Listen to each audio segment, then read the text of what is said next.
Welcome in, welcome in. Happy Wednesday, everyone. Welcome to the 28th episode of the Fun and Facts Show. All right, your weekly news update with a twist where we bring you not just the fun, but the facts. All right, I'm Erica Shante. You can find me by that name on all social media platforms. That includes the Tube, Instagram, Facebook, and over here on TikTok. If you're not already following or subscribing, make sure you tap that button and do so. With that being said, y'all, I'm just a mom who has hopes and dreams and aspirations of one day becoming a political commentator. MS Now gonna see my face one day. Oh shit! And I am Hector Talks, political commentator, aspiring for political literacy and advocacy for the betterment of the United States and by default the world. Awesome. So this week we have so much that we have to go over with you today. We're going to go ahead and kick it off. All right. I want to kick it off with something that you all will get a kick out of. So this is going to be fun. I'm pretty sure you saw this already, Hector. Which? All right. You saw this already. All right. Did you see this? What he tweeted? Well, he posted. Okay, so yesterday, the 21st of July, was the Arizona state primary. In the state of Arizona, you actually have to register a party affiliation in order to participate in the primary because we do not do it all together. Like some states, we are separate. So you get a separate ballot for your party. Meaning that if you are a Democrat, if you're a registered Democrat, you get the Democrat ballot. If you are a registered Republican, you get the Republican ballot. All right. So that just means that you only have Republican candidates listed, right? Not everyone gets to participate. You have to choose a party. With that being said, all right, basically like all of Trump endorsed Republicans won the primary yesterday. And I kid you not, y'all president is losing it. Okay, I think this is what they call sundowning. I'm not sure because I'm no expert, but bruh, the president said, and it's a long time overdue, we haven't done this in a while, but MAGA candidates won everything last night in Arizona, a complete sweep. I won Arizona 18 months ago. The Democrats, I spelled Democrats wrong, but it's okay, guys. It's okay. Just overlook it. All right. The Democrats are dumbfounded. Oops, I spelled dumbfounded again. Oh my gosh, it doesn't have a B. Okay, guys, I gotta stop doing this, okay? I gotta stop. Someone get Katie on the line. After decades, Arizona is becoming a Republican state. Congratulations to all. President Donald J. Trump. Listen, Arizona has been a Republican state. I want people to understand that. It only started to turn purple in about 2020. All right. That's about it when Biden won. So there's that. And we're not even necessarily blue because he did win Arizona, like he said, in 2024. But the main issue here, y'all, is that a primary is not a general election. Is not. Republicans weren't running against any Democrats. This was just simply to elect, all right, who's going to be on the ballot in the general election come the midterms in November 3rd. But, Pawpaw thinks that he won something yesterday, y'all. So, and no one told him different. So, there's that. Someone please give this man some animal crackers, some flavored milk, and a diaper change because, bruh, he is not well at the fuck all. Pawpaw been struggling for some time now. It's been hard for him. Good gosh. It's like, it's almost over. Y'all thought Erica needed handlers? Pshee. Oh. What'd you do? What do you mean what I do? What'd you do? I didn't do nothing. Oh, you mean Trump needs handlers? Yeah. Wait, why you do me like that? What I do? I have been a decent human being today. All right? I have been a decent human being today, and everybody just keep coming for me. It's crazy. Oh, man. I've been a decent human being today, y'all. You can't win for losing, y'all. You can't win for losing. I don't even know what that saying means. Why did it say you can't win for losing? I never got it. I never got it. I never got it either. Someone's going to have to explain that one to me. You can't win for losing. Okay, we're going to look into that one. All right. What you got, Hector? I wanted to open up with the truth because a lot of my stories are long and heavy, honestly. So I just wanted to give everyone a reminder of something that was predicted. And you guys tell me how much of this scene sounds familiar and accurate Ooh, to okay. you. This one here. And I think I need this one. Yes. Go back. Start this over. Which is, it is very well known that Donald Trump is weak and wrong on national security and foreign policy. It is well known that he admires dictators, wants to be a dictator on day one, according to himself. It is well known that he said of Putin that he can do whatever the hell he wants and go into Ukraine. It is well known that he said when Russia went into Ukraine, it was brilliant. It is well known he exchanged love letters with Kim Jong-un. And it is absolutely well known that these dictators and autocrats are rooting for you to be president again because they're so clear they can manipulate you with flattery and favor, which is, it is very well known that. Does any of that sound a little true? Does any of that sound a little accurate to what we've seen since January 20th of 2025? I mean, if people appreciated black women in hindsight, then you know what I would say, told you so. But people don't appreciate that. So, yeah, Kamala was right. About Kamala Harris was everything. right about every single thing. Literally every Everything. single thing. And bruh, a mutual thinks that her slogan, if she does run in 2028, should be I told you so. But I was like, that's not gonna work. They don't want to hear that. They don't want to hear that at all. At all. I'm about to try something with my camera and see what happens. If I go away, I'll come back. Okay.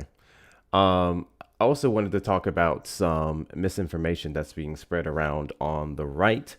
And this is going to go into a few of my stories today. The mischaracterizations of words or the intentional clipping of certain things in context without the context that will give a rise out of the average American who has a lack of understanding on the issue. And this is something that the Republicans do exceptionally well. Now, whatever side of the aisle you're on, I think we can universally agree that when you put something out, it needs to be true, it needs to be accurate, it doesn't need to be misleading. So this is going to be a clip that I'm going to share here. And this is the words of AOC. She was asked recently about the DSA platform. And a part of their recent push is going to be to abolish or at least restructure the Senate. And this is what she was asked on behalf of it. And this was her comments. Hold on.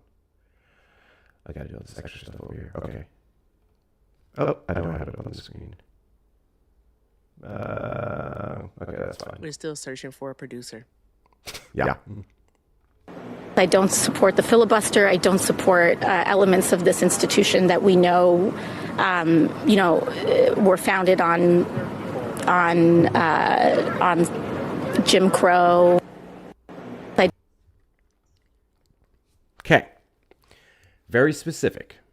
She says she does not support the Senate filibuster that was founded on Jim Crow. The only thing I would say is founded may have not been the right choice of words, but everyone who understands the history of the Senate filibuster and how it's been used, let's go all the way back to before Cory Booker beat his record, Strom Thurmond, who used the filibuster to hold up the passing of the Civil Rights Act of 1957 and many actions before then. That's what she was talking about. That's what she was referencing. But Ted Cruz decided to open up his big old mouth and try to make this little jab on her behalf. Hold on, let me go ahead and expand this. And this is what Ted Cruz had to say about her comments. He said, "This is what happens when you don't teach basic U.S. history."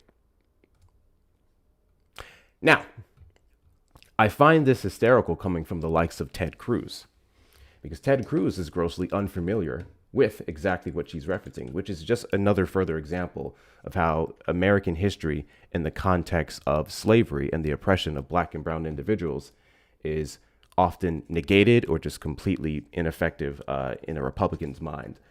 So I want to do a little bit of reading on behalf of said history. This article that I'm referencing is going to be from the Center of American Progress, how the racist history of the filibuster lives on today. And it's just going to be a few examples that we can give.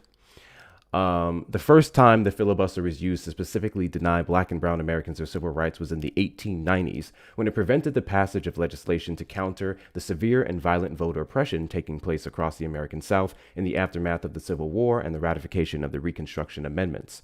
Only a few decades later, in the 1920s, the filibuster was used again at a critical juncture to block the passage of anti-lynching legislation meant to curb the extreme violence perpetuated against Black communities and the torture and murder of thousands of Black Americans. Then, during the 1950s and 60s, a pinnacle moment in the struggle for civil rights in American history, the filibuster was abused repeatedly by Southern Democrats to obstruct the passage of the Civil Rights Act of 1957, the Civil Rights Act of 1964, and the Voting Rights Act. The Senate had to overcome multiple filibusters to pass these landmark pieces of legislation, including the longest individual speech filibuster, which lasted more than 24 hours in 1957, and a record-breaking 60-day filibuster in 1964. Now regarded as some of the most monumental pieces of legislation passed by Congress, these bills nearly failed to become law due to a handful of senators wielding the filibuster. So with that necessary context, I think we should give AOC a little bit of grace, because the message is true. God forbid human beings make a mistake in a word, and we use that to undermine their entire point, which, make no mistake, is racist. You understand the history. You just don't want to acknowledge it, acknowledge what she's saying, because it implicates you and your support for it, specifically due to the actions of this administration.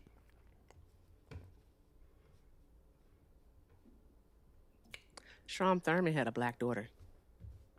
I actually did not know that. You didn't know that? Yes. No. Essie Mae Washington Williams. She passed away in 2013, but she was born in 1925. Yeah. Her mom was like 15 or 16 years old, and Strom Thurmond was about 22 when she was born. Oh. So yeah, statutory rape, if not just rape, because no one really knows the origin story of that. Yeah. Yeah. Yep. The more you know. She, yeah. Her mom was Carrie Butler. She worked as a maid in the Thurmond household, so like for his parents, and she was raised by her aunt and uncle. Essie was. She met Strom Thurmond for the first time when she was 16 years old, but even then, she still didn't know that he was like her father for sure.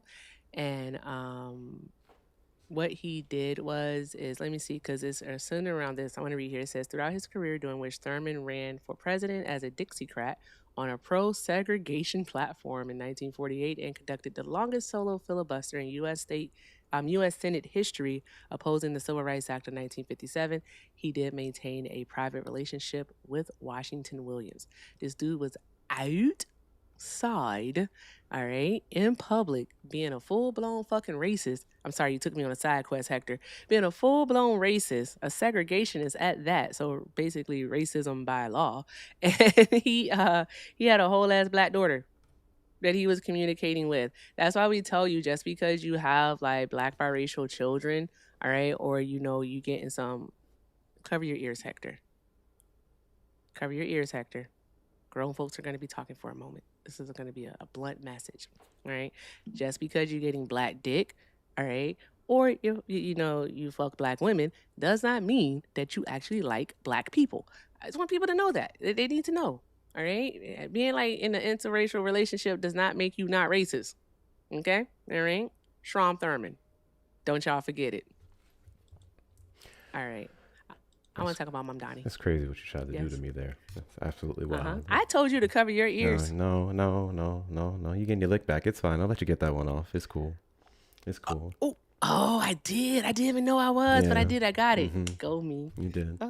You did. Erica is up. I'm up. All right. And anywho, when air signs collide, Mom Donnie is making headlines this week because he is calling Bibi Satan Yahoo out for what he really is, a war fucking criminal. All right. Mamdani is aware that Bibi Netanyahu, since about 2024, has had a warrant out for his arrest issued by the International Criminal Court for crimes against humanity for what he has done in Gaza to the Palestinian people. The thing is that Mamdani is pretty much like, if he comes to New York, we're going to arrest him. And it sent the world in a tizzy because how was they going to do that? The thing is, they can't do it. The supremacy clause supersedes anything a municipality would do or even a state would do if it comes into conflict with our Constitution. So just to keep it super cute and short, let's play the Mamdani video, and then Mamdani pretty much going to let you know that he can't do that. Yeah. Fun stuff. Shout out to Mamdani, man. I know, right? At least somebody's stand on some type of business. Somebody. Benjamin Netanyahu is a war criminal, the architect of a horrific genocide against the Palestinian people. He is responsible for the killing of more than 73,000 people, for the maiming of tens of thousands of children as those who survive undergo amputation without anesthesia, for the targeting of neonatal hospitals and maternity care centers, denying newborns even the chance to live, for the countless people he starved as he blocked food and humanitarian aid from reaching them, for the gunning down of hundreds of aid workers and journalists. And just last month, the UN confirmed that Palestinian children continue to be deliberately targeted and killed by Israeli armed forces, more than 8 months after the so-called ceasefire. The list goes on and on, all as we, as Americans, pay for the bombs that do the killing. There is a reason the International Criminal Court issued a warrant for his arrest. As human beings, we have spent generations building a shared understanding that there are crimes so grave they offend all of humanity.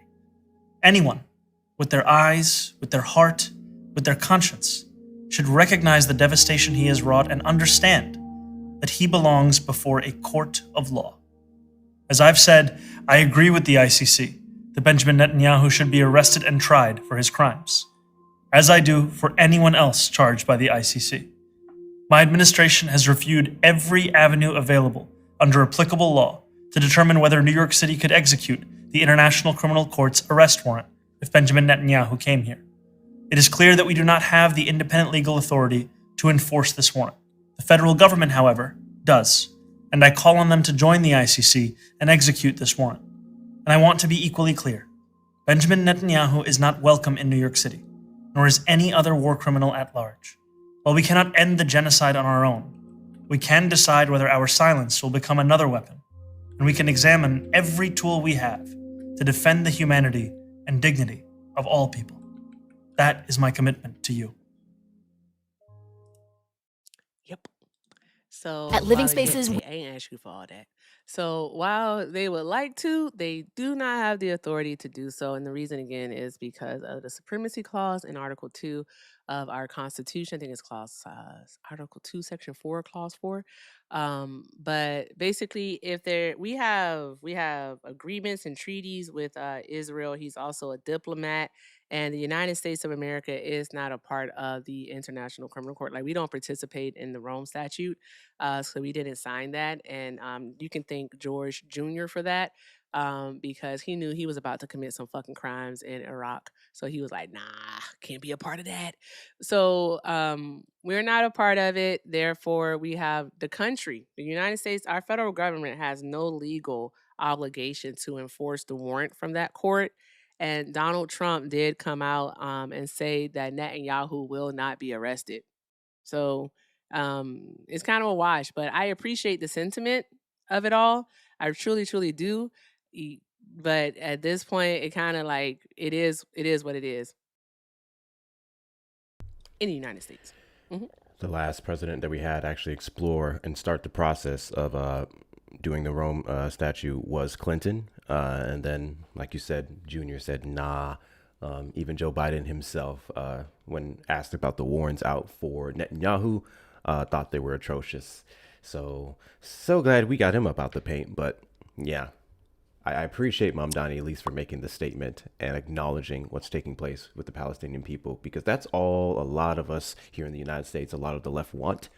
acknowledgement and some actual action taken if you can, which he acknowledged that he can't legally, versus the rest of them that are too damn afraid to say the word genocide. It doesn't help us Yeah, at all. like fucking Hakeem Jeffries and Cory Booker. They refuse to not grant them funding. They refuse to even say that it's a genocide that is happening. They refuse to ask for a two-state solution, even though I think it should be a one-state on behalf of the Palestinian people. That's just my opinion. Just someone to actually speak up. And you know what, Hector? You know what I do is that when I think about these things, I don't think more so about like my opinion on the matter. I might be the facts. I might be the facts, Hector. Oh, so Eric and I, we be alternating. Yeah. Because I think, I think I was about to say something wild. I can't say that. What was gonna happen? Can you just message me so I can laugh? I'm a message. I don't know if you'll get Okay, it, but all I'll right. message you. But we alternate. We alternate. You got to have some balance. Yin yang. Yin yang. Yeah, balance. All right. But yeah, so just fudge. I legit think that it's time to take a stand, and I know that last week they did the thing where House Democrats in a majority voted against funding for Israel, for the state of Israel. They did that. Um, I want them to be more vocal. Say it louder. Like, be loud about it. Like, say it's a genocide that's happening. Because the thing is that they're doing what we see on a day-to-day basis, even on this side of the aisle. All right? Like on what we say is the left. All right, I use quotation marks when I say that. What they're doing is they don't want to speak out against each other. They don't want to correct each other in public. Fuck that, I correct anybody in public. That part. They don't want to correct each other.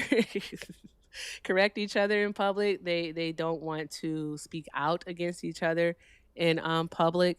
Everything must be handled behind closed doors, and they always must put on some type of united front with each other. But the thing is that the people who support them are demanding more. All right, we're demanding that, hey, take a stand on this and call out Satan Yahoo for what he is. He is a war criminal. He is committing a genocide. The war in Gaza, it's not even a war in Gaza. All right, the genocide in Gaza must stop, and people must be held accountable for it. Must be held accountable. And that's actually going to segue into just a really quick overview. I'm not sure if everyone is aware, but the United States of America does have a memorandum of understanding with Israel. All right, and I want to pull it up here because I had it, and then here we go. Okay, so this is just gonna be super quick, guys, because I don't we like trying to get into all of this is just a lot. Okay, so basically, this was something that was actually worked out during the Obama administration.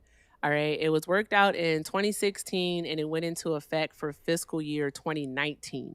And it's a 10-year plan that the United States and Israel came up with, where the United States is going to provide $3.3 billion a year in foreign military financing, all right, or you can call it FMF. Also, grants to Israel plus an additional $500 million per year for missile defense cooperation, all right, and that's what we've done. That's what we've been doing, and it's going to end at the end of fiscal year 28. All right. So at the end of fiscal year 28, that will be September 30th of 2028 is when that's going to end. And so what's happening is that Israel has said that they do not want to renew the MOU. All right. And the US is playing along, but they're doing something else. All right. What they're doing is instead of having to go through the FMF, which again is the foreign military financing, which is handled by Congress because it's an allocation of funds, appropriation and allocation. Always remember that. If it has anything to do with where money goes, who gets money and where money goes, all right, which aren't actually the same thing, then it's going to be through our Congress. They have to vote on it. And what we saw last week with Thomas Massey's, our the representative out of Kentucky, is that more and more of our Congress people are not okay with funding Israel. So what they want to do is they have been discussing shifting the way that Israel receives weapons. So instead of the United States of America just giving them money, what they're trying to do now, what's going to happen, what they're trying to do is they're trying to work together in partnership. So integrate Israel into the U.S. procurement system, all right, like we have done with the UK and other European countries. So integrate them into our procurement system to where they're doing research and development to gain access, and also they're helping us create weapons. All right. All of that procurement part of it, all of that bypasses Congress. Congress doesn't have to vote on that. So it kind of intertwines the US and Israel kind of into one, all right, entity, all right, that's working together for the same goal. And guess what? Congress won't have a say. So if Congress doesn't have a say, that means you and I don't have a say also. So there's that. I think something that's really, really good to read is the Quincy Institutes for Responsible Statecraft. They have an entire breakdown of it all. Is very, very detailed. I'm gonna share it in my Discord, and Hector, of course, you can forward it over to yours, or I will. But it's really, really good to read. It's called "The Disappearing Aid Check: The Future of U.S.-Israel Defense Support." It was published May 26th of this year. It's really, really a really, really good read. Very detailed. And yeah, I was happy to actually have come upon it. But yeah, I think it's something, because if we cut Congress out of the funding decisions for Israel, that means that they're going to be able to do it unchecked. And if they do it without any checks and balances, pretty much, then who knows what they could come up with. All right. Like Israel will have access to so many darn gone weapons that they can procure, all right, buy from the United States of America, all right, that they really could turn Gaza into a fucking parking lot. It's disgusting. We can't let it happen. So yeah, that's that quick overview of that one. I was just going to add to that. The U.S.-Israel relationship needs more criticism, not intertwinement. This is a horrible idea. A terrible idea, especially you would expect more criticism from the America First people. I don't know, man. I wonder where they went. They probably don't know about it. There's that too. At minimum, I've been seeing a lot more of them speak out against Israel, which I do think some of that is rooted in anti-Semitism to some degree. However, it's almost as if the America First people are now the big globalists. They're the ones who are going, well, Trump needs to do this, Trump needs to do that. And that actually kind of goes into this next story that I'm going to talk about, which, to be clear, we were trying to make some deals with the Saudis that would allow them to enrich uranium. It was specifically for civilian use. But the Trump administration were just able to secure something for 30 years with actually less checks and balances. So I want to read over that story here in a bit here. Yeah. I don't know. Should I put this up? I don't want to get flagged. I'm not going to do it. All right. What was that? What was that? The article. Oh, okay. I'm going to do one last quick overview before we go into our main stories here. Okay. This is the most recent update on the 18-year-old boy Nolan Wells out of Mississippi, who tragically lost his life. We don't know how, but there are suspicions that foul play was involved. He lost his life over the 4th of July weekend, and he was the only black kid hanging with a bunch of white kids, and he somehow, some way disappeared. They don't know what happened to him. His body was found about a day and a half, 2 days later. It was found on Monday, July 6th.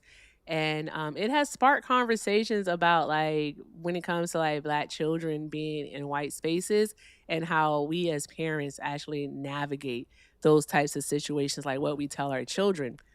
The family has hired civil rights attorney Ben Crump to represent them. And Ben Crump has had a second autopsy done out of Washington, D.C., and those results have come back.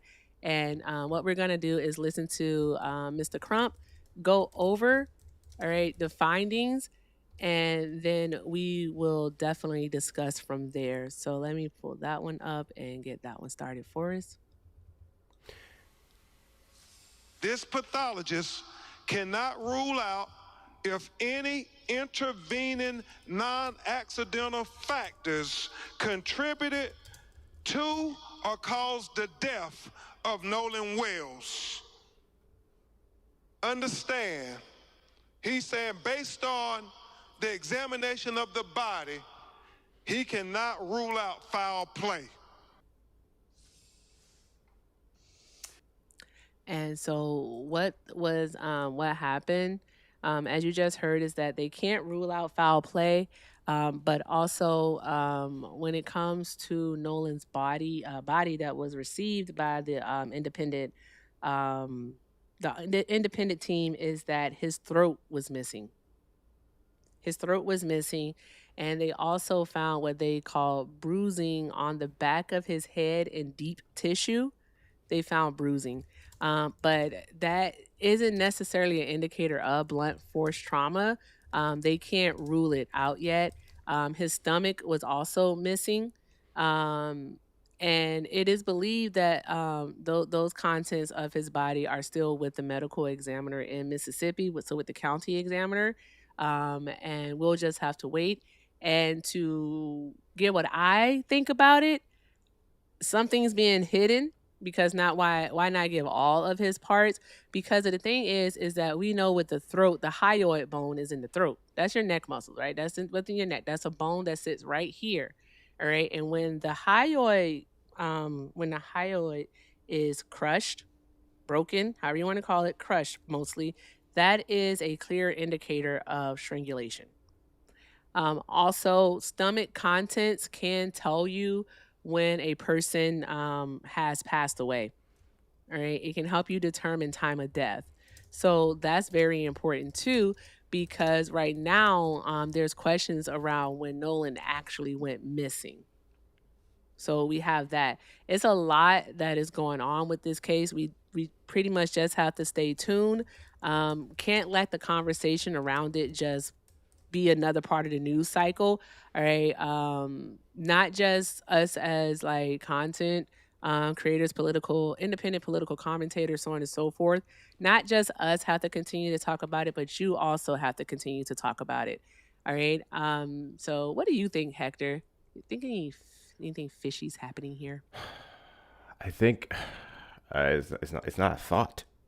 It's not a thought. I think so. I'm not gonna lie. When it comes to the Nolan Wells story, and I first heard about it, and I'll claim this is my responsibility. It's my fault. I saw the story and I said, another kid dead, and I didn't look much into it. I've seen a lot of overviews. I've watched other people discuss it, but I haven't talked about it much because they're so common now. But what vexes me about these stories specifically and how the media reports it, or a certain sector of the media reports it every single time, is when they do the things like, oh, well, it's unclear if this, and we can't tell this.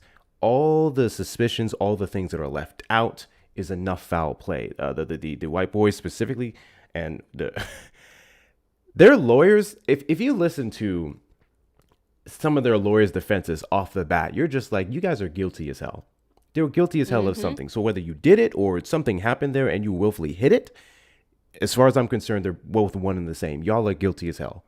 And it's just, time will tell. Time will tell. And I don't want to see the energy that Carmelo Anthony got on this case.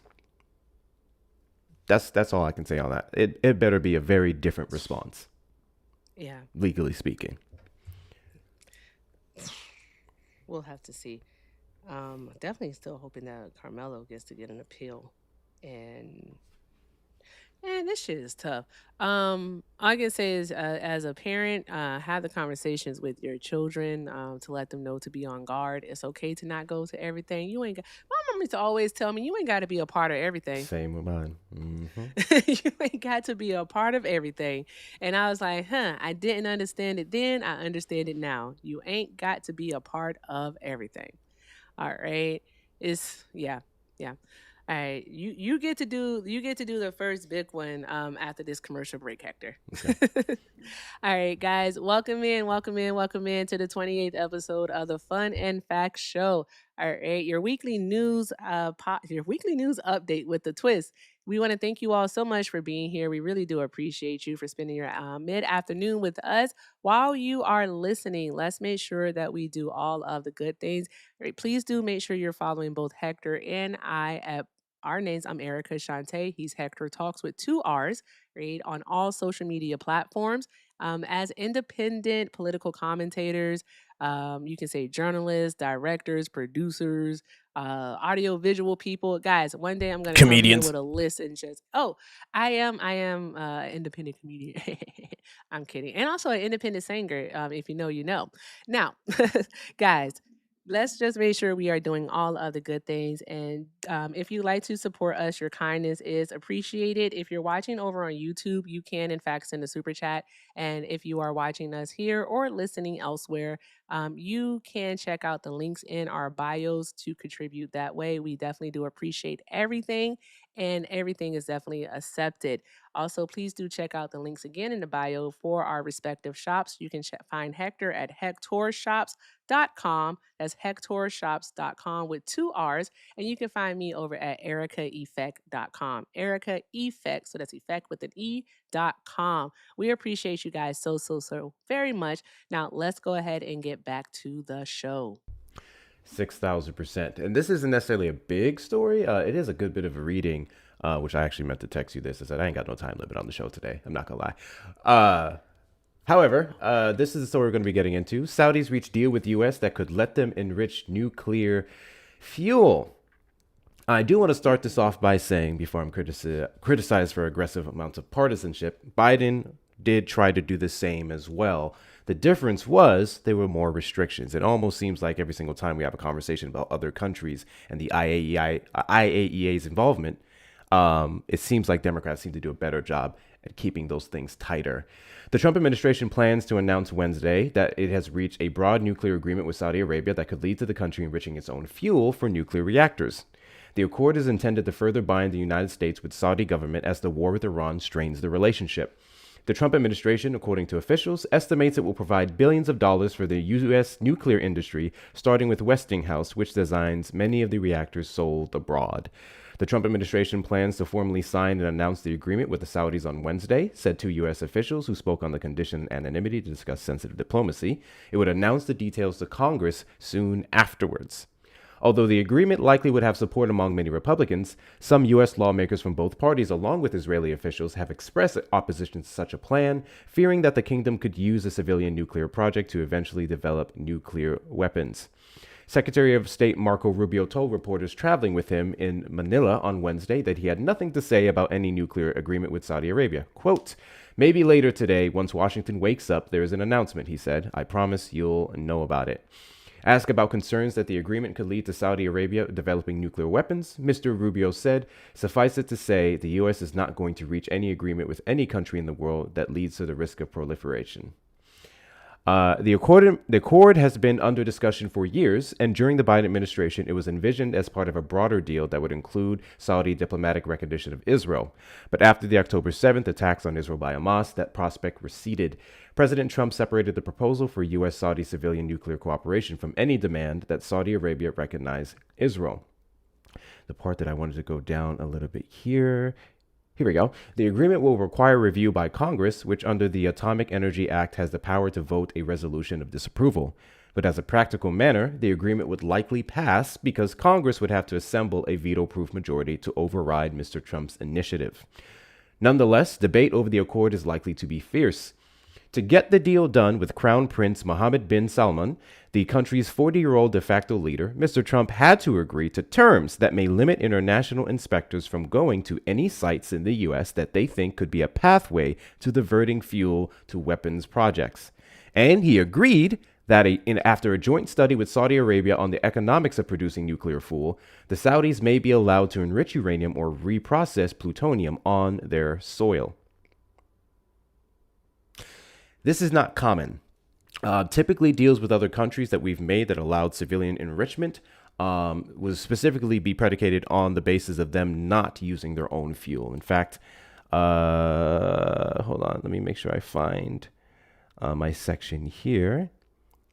The type of deal that the Trump administration has reached with Saudi Arabia is called a 1-2-3 agreement, which establishes a legally binding framework between nations on nuclear cooperation.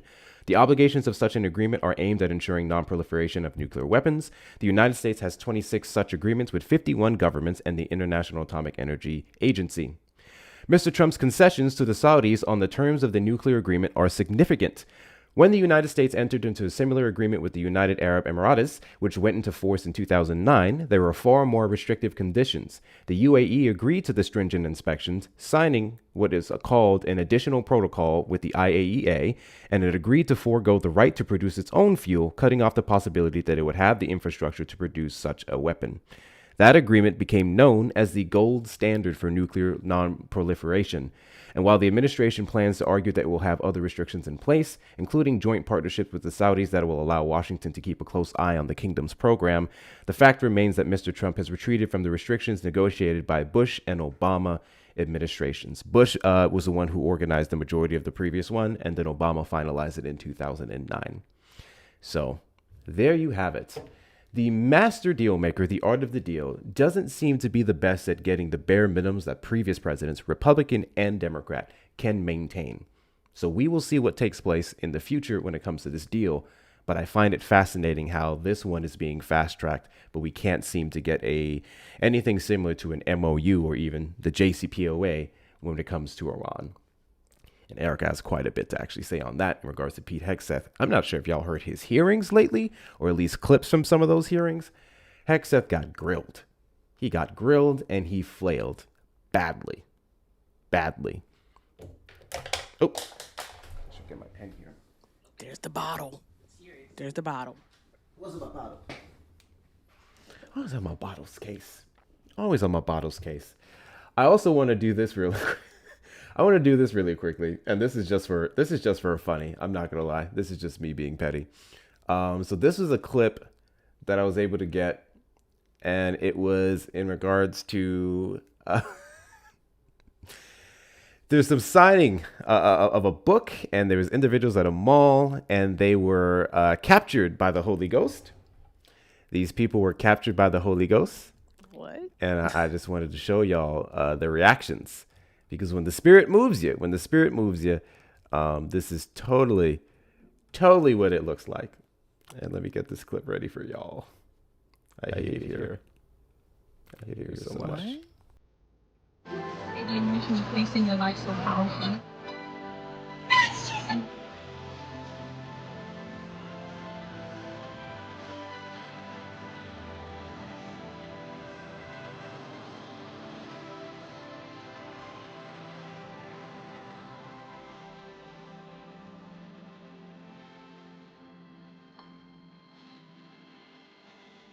Ministered in Texas more than any state in America. I think by far, because of the hunger.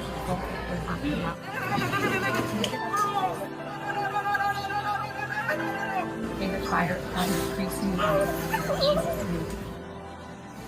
everything from the past to be gone. All immediately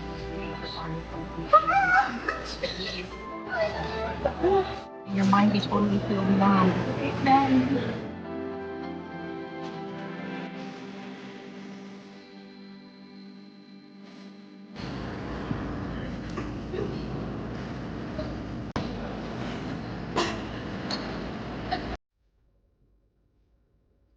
Y'all get the point. Bruh. My caption is what drew me to the video. The caption said, "These people will say shit like trans people are mentally ill." What is happening here? And I could not agree more. And to all my religious folks, I understand, I respect it to some degree, but there is feeling moved, and then there's theater. That's theater. Felt like a whole lot of theater. That was theater right there. Good grief. I'm gonna have to give you your kudos, your props, friend, because that was a fantastic segue to the Pete Hegseth stuff that you set up. But Bubba was definitely was asking me something, so I'm sorry, but that was a fantastic segue. I'm not gonna hold you. All right.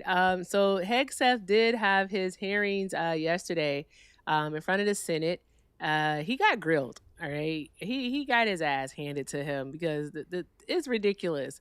I do want to start off with Kristen Gillibrand, our senator out of New York State, because the thing is that what we have to remember, guys, is that the Trump administration has cut $200 billion, $200 billion over a 10-year period from SNAP benefits.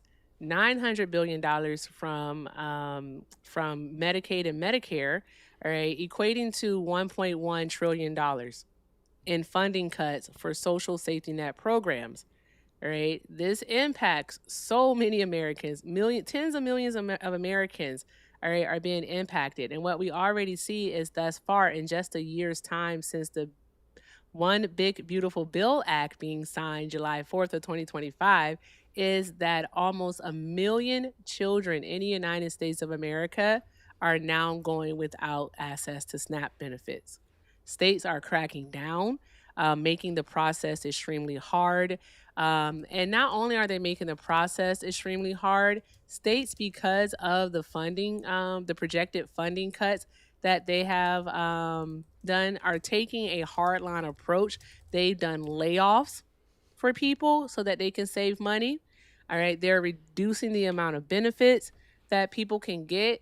And again, they're making the process extremely hard. Those who should qualify are being denied and they have to go through the process. But with that being said, Pete Hegseth had the audacity to go before Congress, all right, after already spending $37.5 billion on Donald Trump's war of choice. This war was not necessary. Iran was never a threat. They were not a threat to the United States of America.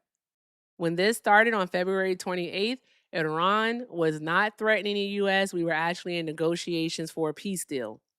Right? So he went before Congress, before the Senate, and that man is asking, all right, for a total of $87.6 billion. I know the number being touted around has been $67.1 billion, but in total it's $87.6 billion in supplemental funding for the military. All right. And that is just for this current fiscal year. I want you all to understand that. That is just for this current fiscal year, which is 2026, and that ends on September 30th of 2026. Okay? I want you all to know that. All right? What it is that $67.1 billion is going to be earmarked directly for active military operations. That's what he's asking for. Also, military readiness and replenishing munitions. All right. Largely, it's going to be largely tied to what's happening in Iran. They can say that it's for other stuff, but it's for Iran.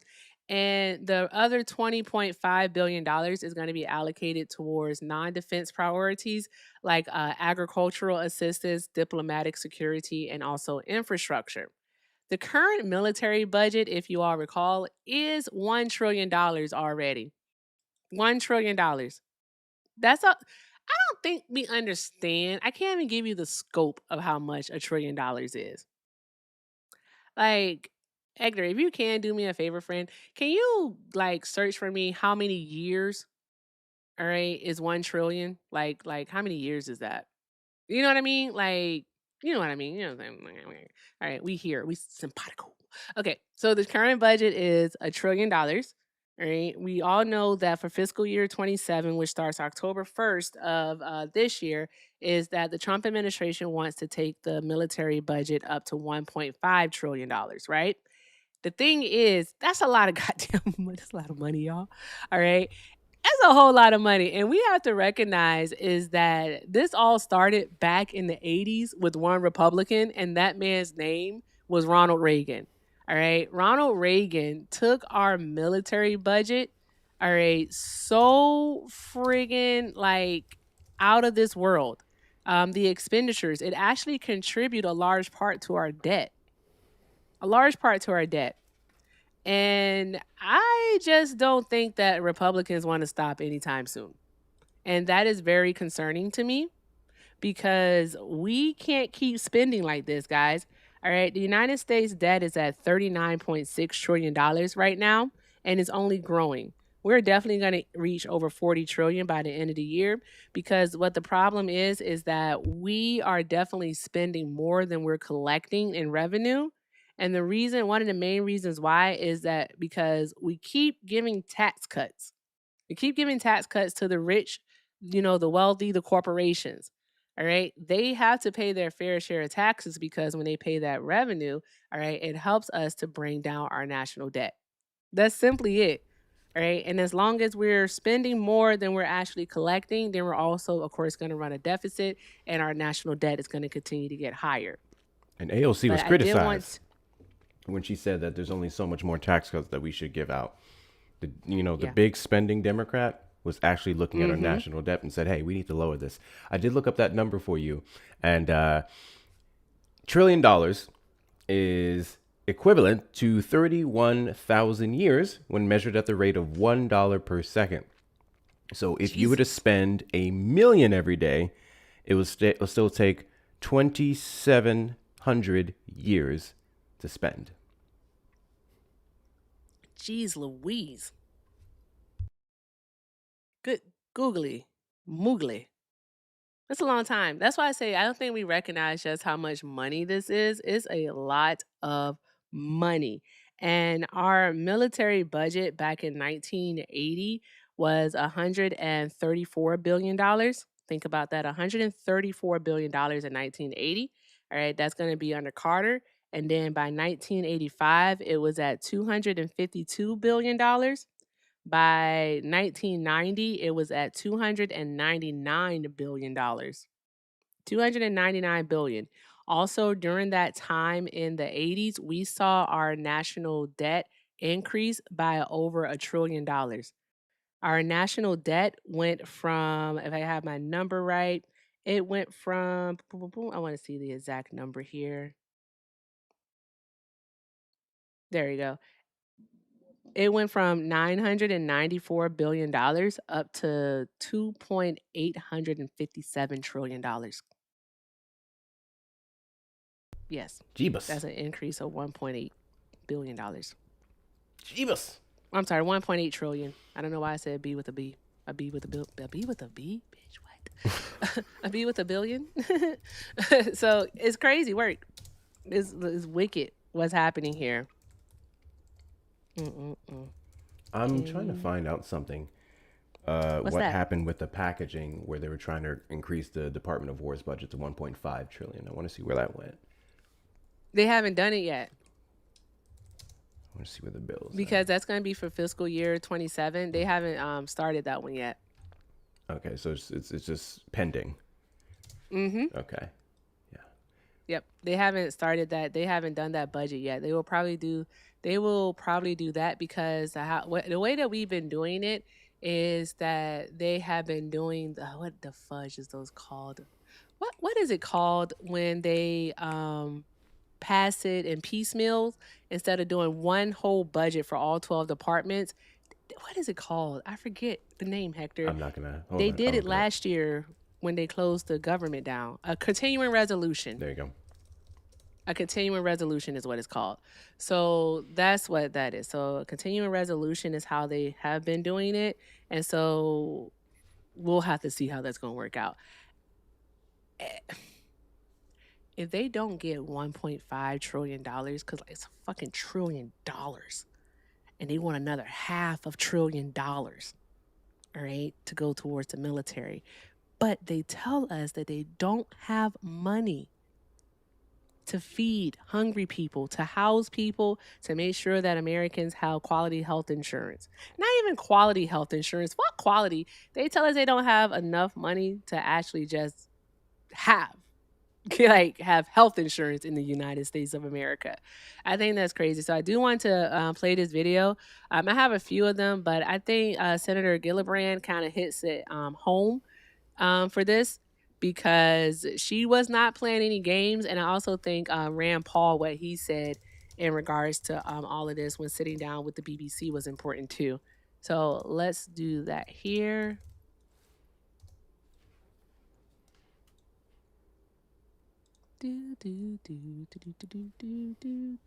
This was Rebel Wilson's. So you're essentially saying you're asking for literally $1.5 trillion for a war that President Trump said he already won. You're asking for $1.5 trillion, unlimited money for bombs, but insufficient money in for the American people, for their health care, their food, their housing, and our farmers, Secretary Rollins, who we have cut SNAP program. We are. Secretary Rollins is a secretary to USDA. She is the one who threatened blue states last year in December with cutting their funding. Not cutting their funding, but legitimately like stopping their funding if they didn't provide certain information to the Trump administration in regards to who receives SNAP benefits. A federal judge immediately put an injunction on that one. They're still fighting it in court. So, of course, we have to see how it plays out. But yeah, that one, they stopped that one like almost off rip. Not funding the losses from emergencies that have happened in blue states, particularly when That's we not had true. frost. That's False. not true. False, you're not funding it. But back to you, Secretary Hegseth. And I would like to You respond to the continue fertilizer and the Have your gas. chance, Secretary Hegseth. There's no reason to be rude. You are asking for unlimited money for bombs when people can't feed their families. And I don't know how this administration intends to defend those decisions to the American people. Not unlimited bombs, Senator. I'm asking for the right bombs at the right time to ensure we can deter our adversaries into the future. And that's why this is a generational investment. And it was the previous administration that didn't fund this department.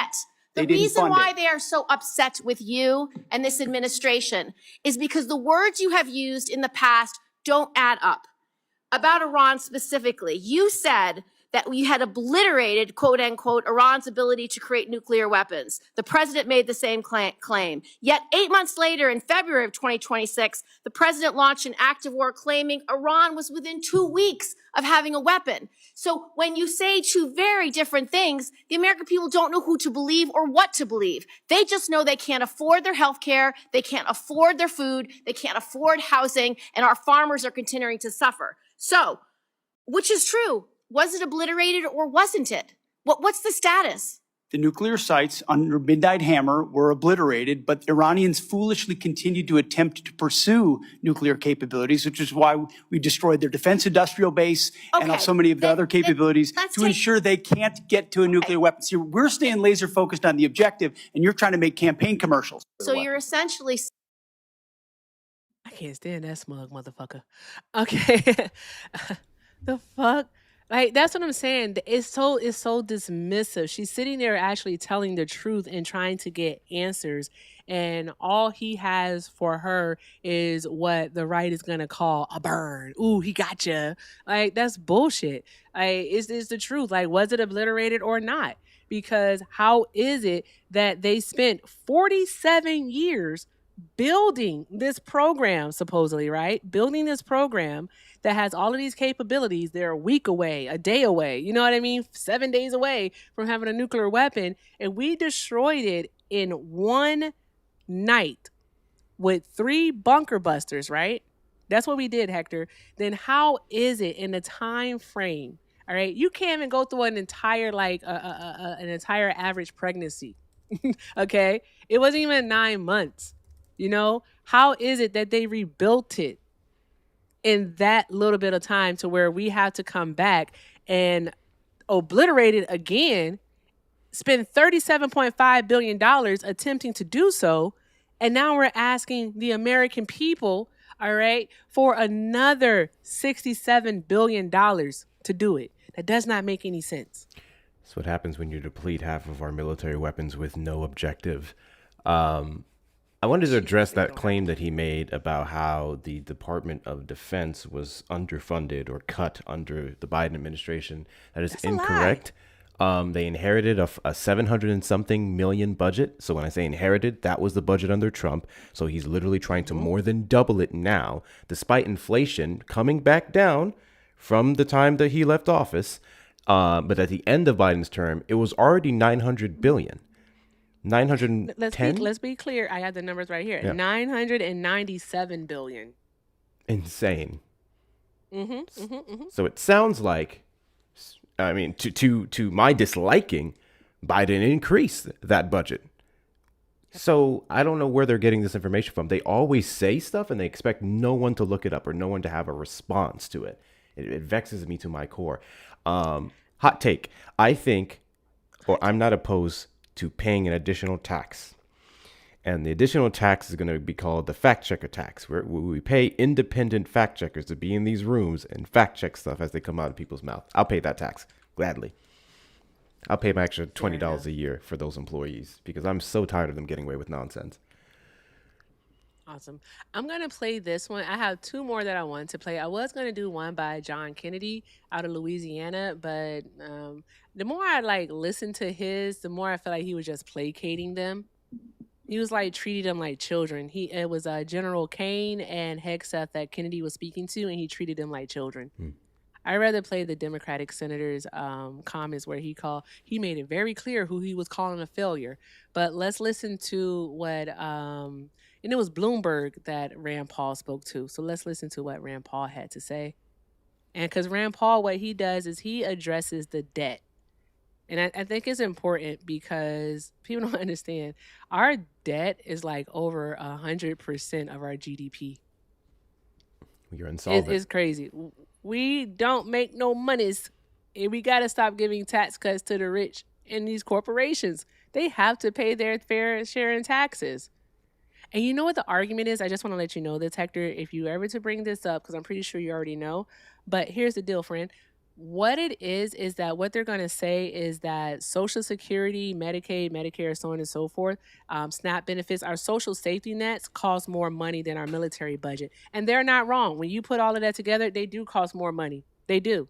They should cost more money. They should. All right. They should not be on equal footing. All right. Our military budget should be a lot less than what it is. All right. There's no reason that the United States of America has a military budget. What is it? That's friggin' equal to the next 5 countries behind us. That doesn't make any sense. It really just simply doesn't, especially when we are cutting funding to social programs. All right. I don't understand. Who the hell is the military going to protect if people can't eat? Who is it going to protect if people are dying because they can't get access to health care? Who are they going to protect?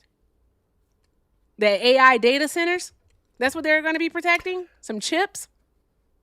I would never complain about a budget to take care of American citizens being bigger than killing people abroad. That part. Not in defense of the United States, by the way, which is why they changed it to the Department of War. Bruh. Oh my gosh, Hector. I think that would be such a great conversation to hear. Watch how they squirm. Let's listen to it. I gotta get it up, bruh. It's always the America First people be losing me. I don't get it. What you've given me is what? 37.5 billion. And that represents the cost of the war through what period of time? Through now for certain aspects of it, but also mill pay, O&M, other anticipated costs through September 30th. 37.5. I don't know how that number hits you, but if you do a little quick math in your head, we're asking for about 60 and change in the supplemental budget request. Are we signing up for another 10 months of war? To be fair, I think you're underestimating it. He was clear in his testimony that they also want 1.5 trillion as the base budget. Well, that's right. So we currently spend $1 trillion. He wants 1.5 trillion. That's $500 billion increase, plus another, paltry 37 billion on top of the 500 billion. No one in the history of the country has ever asked for this much money. This is more money that you can't even print it that fast. All right, so it threatens our country. The biggest threat we have right now is our debt. we are more in danger of devaluing our currency than we are of Iran invading the United States. Well, the defense secretary testified that for national security, it is critical that they get the money that they are asking for. What would you say to someone that says the actual danger that the country is put in is if the Pentagon can't fund it? I would say that he's mistaken the problem. The greatest threat to our national security is our debt. That's what Admiral Mullen said 10 years ago, and it's gotten 10 times worse. It is completely and utterly fiscally irresponsible to someone to ask for a 50% increase in the military, but they're not asking for the approval of Congress. We have a war that we have not voted upon, no congressional vote. Look, George Bush, at the very least, came to Congress. He asked for an authorization for the use of military force for Afghanistan and for Iraq without a vote, and yet then he wants us to give him a 50% increase. We're $2 trillion short this year. Increasing the military spending by 50% is absolutely irresponsible. So the new Extremely irresponsible. It's just simply something that shouldn't be done. And like, how do you? Oh, I got a warning. I don't care. Whatever. Okay, tell me some good. Like, I just got a warning that said that. Whatever. I don't care. Anywho, so. What was I about to tell you? Oh, it's extremely irresponsible because how do they justify it? I honestly think that when the vote goes down for this is just like more ammunition for the Democratic Party to use to show Americans that the Republican Party does not care about your well-being. They don't care about whether you can actually afford to eat, to be housed, to have access to medical care. All right, to do the extra things for your child, because if stuff is more expensive, then you don't have the money to get your kid enrolled in soccer. You know what I mean? Like, if stuff is more expensive, you don't have the money for dance class. You don't have the money for the field trip. You know what I mean? So it's like they need to really, really hone in on these things and use it. Just use it. Stop being quiet. I can't stand Gavin Newsom. Take the Newsom and the Mamdani approach to all of this. All right? Fucking use them. Use them. The way Gavin Newsom has gotten popularity, Gavin Newsom doesn't have to say anything. He legitimately just uses Donald Trump's words against him. That's it. And here we are. This is it. Here we are. Okay, so there's that. Hector, I'm taking a chance on life, and I'm just gonna let you know I'm taking a chance. Okay, all right, there we go. Let me see. So this is Senator Gary Peters. All right, Senator Gary Peters has some very some good words for Hegseth. All right, and he said what he said, and I just want to make sure that I give you guys a really good one. I'm going to do the MS Now one. I'm not going to put it on the screen. I promise. TikTok. Damn, all in a fucking way. I did a quick Google search. Months of conflict, our strategy to win remains unclear. I have long said the United States has the strongest military in history in the world, and I have no doubt that our brave service members can execute any mission and prevail in any battle. Mm-hmm. But without a clear winning strategy, we're at risk of being in another forever war that'll put our service members in continued harm's way and continue to cost taxpayers billions of dollars. Secretary Hegseth, despite your failure to win this war, you are back now before Congress asking for almost $70 billion in additional funding. You're asking the American people for a blank check because, once again, the Trump administration's efforts have been an utter and complete failure to win this war to this point. So my question for you, sir, is how is your strategy different than what we've seen in the past? Mr. Hegseth, Secretary Hegseth. I think your characterization of this incredible effort as a failure is reckless. And I think it's irresponsible. And I think it smears the sacrifice of the troops that are out there making on behalf of the American people to ensure that Iran never gets a nuclear weapon. Shame on you and others who call this a quagmire and a failure, and then you want to turn around and say you support the warfighter. Either you do or you don't. Is the nuclear material still there, sir? I can get you a ticket out to CENTCOM and talk to what those Americans are doing and how committed they are to this effort and how they want to ensure that Iran never threatens their families with a nuclear weapon. It is that that's the kind of intensity that our warfighters have about making sure that Iran isn't capable of doing that. Secretary Hegseth, if you listen to my comments, you would have heard me say how amazing our warfighters are. I heard failure. The word heard. I heard exactly what you said. I will tell you how I use the word failure, because I use the word failure to their leaders. You, sir, are the failure, not the men and women who are on that front line, not the men and women who hold up their honor with distinction. But if there's a lack of a winning strategy, they're in harm's way. Their leaders have failed them. And that's what's happening. We have political leadership. You don't have a strategy. You don't have a long-term plan to actually win this war. Win the war. The men and women are going to be able to do it, but they need to have leadership. When will you show leadership? When will you show leadership? Why don't you show some leadership and stand up to your fellow Democrats who won't fund the troops? Bullshit. Who stand and play partisan politics while you don't give us the money? Bullshit. You want to stand up here and talk about the troops? Dude's a You liar. won't show any political courage to actually fund our department because you have Trump derangement syndrome and can't actually commit to anything meaningful. So I put this on you, Senator. Secretary Hegseth, you have trillions. You have over $1 trillion. You're asking for $1.5 trillion. It's not a question of money. It's a question of leadership and understanding what it takes to actually win. Political cowardice of Democrats who won't fund the troops. After months of bullshit. Why do you keep letting this asshole get the last word? But with that being said, he made him. He did the thing where he held his feet to the fire. All right, and I know Pete wanted a drink in that moment. Okay, Hegseth wanted a drink. He was like, "Where is my whiskey?" So there's that, and he called it what it is. Dude is an ineffective leader. He's a failure. He's a fucking failure. Do you know that Donald Trump, the only thing that he said in regards to picking Pete Hegseth as the friggin' department, the secretary of the Department of Defense, was that he looks great for casting. Yikes. The fuck are we doing here? Yikes.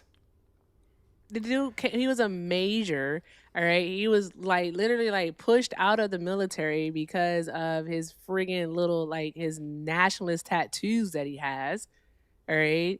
And he's just awful. He even wrote in his own book, okay? He wrote in one of his books, all right, something warrior. I don't want to remember the name. Don't ask me the name, anyone, because I don't want to remember the name, all right? But he wrote in one of his books how a JAG officer came in, and the JAG is basically the military attorneys. He came in and he spoke about how you don't shoot people. You don't kill people if they're not a threat. And he displayed to them what a threat was. All right. If you see someone, carrying a weapon, all right, does that give you permission to shoot them? Pete and his men were like, yeah. The JAG officer was like, no, it doesn't give you permission to shoot him. The JAG officer left. Pete Hegseth said, you better fucking kill him. No. No. That's called murder. Okay? But that's who we're dealing with, guys. That's the guy that's running the Department of War. The same guy who they admittedly use outdated intelligence, and that outdated intelligence led them to triple tapping a school in Manab, Iran on February 28th, leading to the deaths, the murders of over 150 school-aged children and their teachers and staff. The last time, what the fuck are y'all supporting? The last time Trump mentioned knocking down the national debt was January 21st of this year at the World Economic Forum via tariffs that he can't get a hold on and record investments here in the region, which those investments, as we know, surmount to commitments, and not actual infrastructure, at least not largely. And also, wasn't it the Democrats when Republicans wanted to shut the government down due to falsehoods about undocumented migrants getting Medicaid? Wasn't it the Democrats that tried to pass the packages to fund those military employees, those government employees, separate from the rest of that? And the Republicans said no. Yes. Okay. Exactly. Yeah. Yes. Just look at the bills, y'all. Look at the bills and look at the history. They say a lot. They can't prove a lot. They do. And then one last thing, Hector, a lot of people, I don't know if a lot of people remember this or not, but when it comes to the tariffs were the plan. The tariffs were the plan to basically to create the revenue to pay for the massive tax cut in the one big unattractive bill. That was the plan. That's why Trump was so upset when his tariffs were deemed unconstitutional by the Supreme Court. He was livid because he then had to think of another way to make the U.S. economy money. How is the government going to make money if they don't have the tariffs, right? And the one belief that I do believe that he has, Hector, is that war creates money. War creates revenue, I should say. War can get you out of a hole because supposedly during wartime, all right, I don't know if you recall, but in February or March, he started talking about bringing the U.S. to a wartime economy. Do you recall that? Yep. The wartime. And because that's what Roosevelt did with World War II, is that World War II allowed manufacturing to boom in the United States of America because we were supplying arms to not just, of course, ourselves, but to France and to Great Britain, right? And so that created jobs. That's one thing that it did. And then there was other stuff that people, of course, were doing, not just arms, but making airplane like equipment and shit. Like it was a lot. The uniforms, it was so much. It spurred the economy, right? It did. And what he believes, though, because we're not in the same times, guys. All right, we're not working on the gold standard, so there's that. All right. We don't have the manufacturing capabilities. We don't have that infrastructure here in the United States of America. So there's that. Additionally, another thing is that our missiles, the munitions that we use, those Tomahawks, those Patriot missiles, those interceptors, all of those things, some of those things take 2 years from start to finish to be ready for use. 2 years. What economy is that gonna improve? Is that gonna boost? 2 years. We don't have the ability to have a wartime economy anymore in the United States of America. So this is all for naught. And my God, today, all right, I'm about to learn how to budget. You got no choice in this economy. Don't make that face. You got no Don't choice. make that face, bruh. Good gosh. But yeah, can we get a commercial break, Hector? Welcome into the stream, guys. Those of you who have been here, those of you who are just now coming in, welcome into the Fun and Fact Show, episode 28. This is a favorite of mine. Erica and I started 28 episodes ago, where to take a break from the debates and everything, we just decided to give you guys the information, raw, fresh, with a little twist of fun included in there. If you're liking the stream and everything that we're doing so far, there's a couple ways that you can support us. First and foremost, please make sure that you're following us both, Erica_Shante and myself, Hector Talks with 2 R's. Those of you over on the YouTube side, she also has a YouTube, Erica Shante. Please go subscribe to her as well. One of the mods will get that link down there in the chat. So please make sure you get us on all the social media platforms. The link trees in our bios is going to take you to the other social medias that we're on, such as Instagram as well. So please make sure you're following all those accounts. Knock out our respective gift goals. Erica has one, I have one. Please feel free to do all those things so the TikTok gods recognize us. We also both have shops. We both have merch shops where we sell merchandise because we like to be loud and lib or loud and left, whatever your preference is. My shop is hectorshops.com with 2 R's, where you can get everything that you see behind you and more. And Erica's shop, where you can get that hat that she has on top of her head alongside other things, is going to be ericaeffect.com. For the TikTokers, please also double tap the screen. Thank you guys over here for getting over 100,000 likes. Continue to do so. Share out the live with your friends and family. We know you know someone who needs to hear this information. Get it out to them. Repost, add to your story. After you hit us that follow button, send your daily heartbeats if you have not already. For those little fan club coins, 1 a week really helps boost the stream. And of course, direct donations is very much appreciated. We do not read the donations till the end of the stream. So anyone who sent on my end or Erica's end, we will read those out at the end. If you're not here at the end, we apologize, but we want to try and keep this streamlined. But you may donate to our respective links. Mostly everything I'm on is going to be Hector Talks with 2 R's or PayPal, Hector Pal with 2 L's and 2 R's. With Erica, she's going to be available on the Venmo, PayPal, and Zelle. Everything with Erica, and then everything with Erica9 at gmail.com. So please make sure that we're doing all the good things and support the content that we're trying to put out for you today. My next story is going to be in regards to the EEOC. Erica and I have been paying very close attention to this for the last couple of months because there's been some very big changes to the EEOC. And this one specifically, I referenced the last few shows ago, where the Trump administration was exploring the idea of stopping stopping companies from collecting a demographic data based off of your race, based off of your gender, based off these other mutable characteristics. And now they've actually done it. So let's go ahead and put this story up here. Did I delete the source? Actually, yeah, I'll keep it off because TikTok's been sensitive lately. How many women hold executive level positions at top U.S. companies? What is the racial and ethnic breakdown of these roles? What is the gender and racial breakdown of the lowest paid roles at those companies?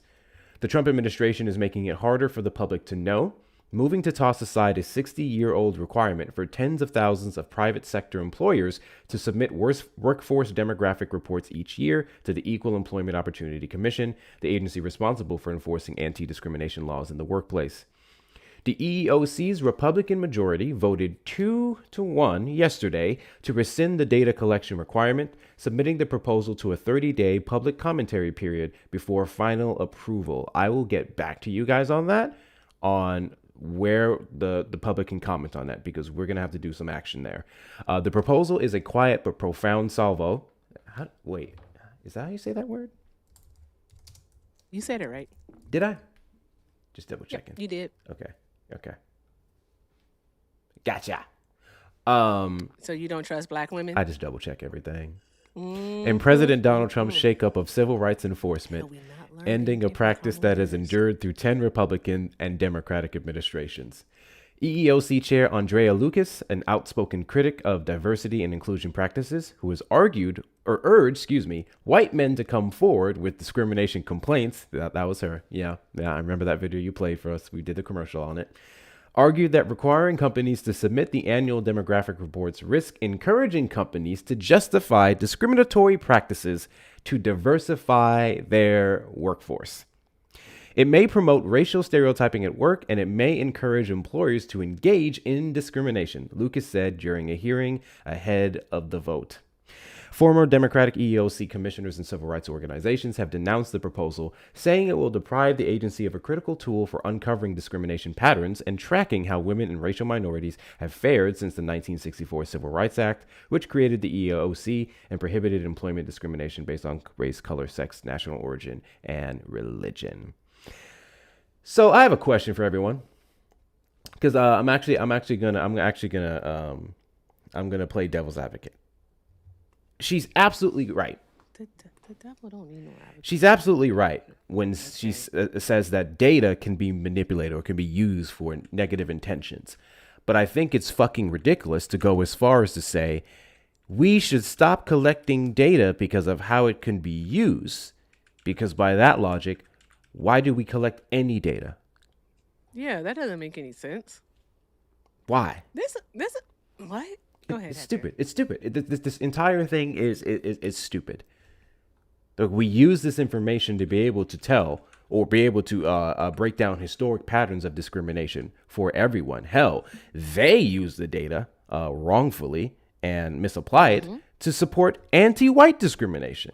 So I find it interesting that ultimately they understand that not collecting said data is what's going to support their side. It's going to support enriching more racist practices and discrimination in all of these corporations in the United States. It started with the federal government, and then they went to go as far as the private sector as well. And it's not even just like in regards to racism, even though I know that's going to be at the top of the list, but also the disparities between the genders. All right, because if they're not collecting this data, all right, then the gender pay gap is going to do nothing but get wider, is what's going to happen. It's already so that white women are paid at about like 80 something cents on the dollar for every dollar a white man gets. And then like black women are paid 60 something cents for every dollar that a white man gets. And this is per hour. This is per dollar. This is not per hour. This is per dollar. Okay. Like in the United States of America, a white man with a darn going high school diploma makes the same, if not more, than a black woman with a bachelor's degree. That makes absolutely no sense whatsoever. All right, if education is what we supposedly value, right? I guess who knows, but it's just going to continue to get wider. That's very concerning. And oh Hector, I know that's what they want. I honestly believe they want to push black and other people of color and also women out of the workforce, along with anyone who does not align with what they believe, all right, is the right way to be an American. All right. So that means people in the LGBT community, all right, disabled people, so on and so forth, because all of that demographic information is collected and reported to the EEOC. So I was just going to speak on that. That's also going to impact I'm sorry. Veterans. Literally. Yep. This is going to impact veterans. For a country that likes to pride itself on taking care of our veterans, we don't seem to understand how all the things that you guys want to make racial or gender also benefit those people. And veterans can be women, veterans can be men, veterans could have been trans people, which they kicked out the military. Doesn't really freaking matter. People who serve this damn country should not have to face discrimination, and these programs are also meant to benefit them. The idea of a disabled individual, and obviously a disability comes in all forms, and that they're not always visible. So that inherently being used against someone is why we track their information, to ensure that just because you have this thing and you're not as able-bodied as another individual shouldn't negate that if you provide quality work, that you should be compensated the same as anyone else. Now they're going to be able to more easily do that, and no one can say anything because we won't know. We won't know. We can't look at the trends. We can't look at the patterns. Exactly. Why are we advocating for stupid? That part. Why do we want people to be more stupid? Hey, what is happening, yo? Like, anti-intellectualism boggles my brain. Like, to not have just a natural curiosity for learning, for wanting to know more, is very is something that I can't wrap my brain around because of how I do operate. Hey, for real. I'm going to be very vulnerable for a moment, Hector. I am. So I've always been a great reader. I actually learned how to read at like 3 years old, right? So I've always been a great reader. But the comprehension part of the reading, for some reason or another, there was a block there for me, and I don't know why. I kid you not, I could read something and I could give you like a base level review of what it was that I read, but it wasn't always that I fully understood what it was that I was reading, right? And I don't know what happened, what clicked, what chemicals came about, but it was like after having my kid, right? Is some way, somehow the comprehension part just came all together for me. And I think it came with this thirst that I had to just know more about what was going on. I've always been curious, but the execution on it, was it there? No. Not until after Bubba was here that I was like, okay, I need to know, I need to understand what the fuck is autism? Okay, like what is ADHD? I have to know and I have to understand these things. And then also with the political climate that we were in, okay, I need to understand what the hell is policy? Okay, how does this tax rate actually impact me? Like just learning about these things and reading about them, asking questions, listening to people who are, of course, smarter than I am. All right, even listening to dissenting opinions, it helps bring all of this together so that you can have a better understanding of it, and also simply just asking questions. We don't have people that want to ask questions anymore. When someone says to you, Hector, well, that's your definition, I have my definition, and I'm going to go by my definition. As if we don't have definition for fucking words, because words mean things. But that has become acceptable in our society. When they always want to pull well, that's just my opinion. You're entitled to your opinion. I'm entitled to my opinion. This is why I don't play that fucking opinion card, because y'all opinions got us fucked. Friendly reminder that this EEOC ending the requirements, making the burden of proof higher for the discriminated to prove that discrimination. This was all outlined in Project 2025. Specifically in great detail, and they told us how they're going to do it. I am strongly considering doing live readings of it. Project 2025 again? Yeah, like certain days. But what about, there's Project Esther also. That's true. See, that one I haven't done too much reading into. I'm not gonna lie, but yeah, I do know some other creators that will do it, but I gotta get their names. They're trying to make you stupid, y'all. I think sometimes I wonder if like officials be listening into these lives. By these lives, I don't mean Eric and I specifically, but just in general, and they hear us cite all this data and be like, I don't like that they're able to use that.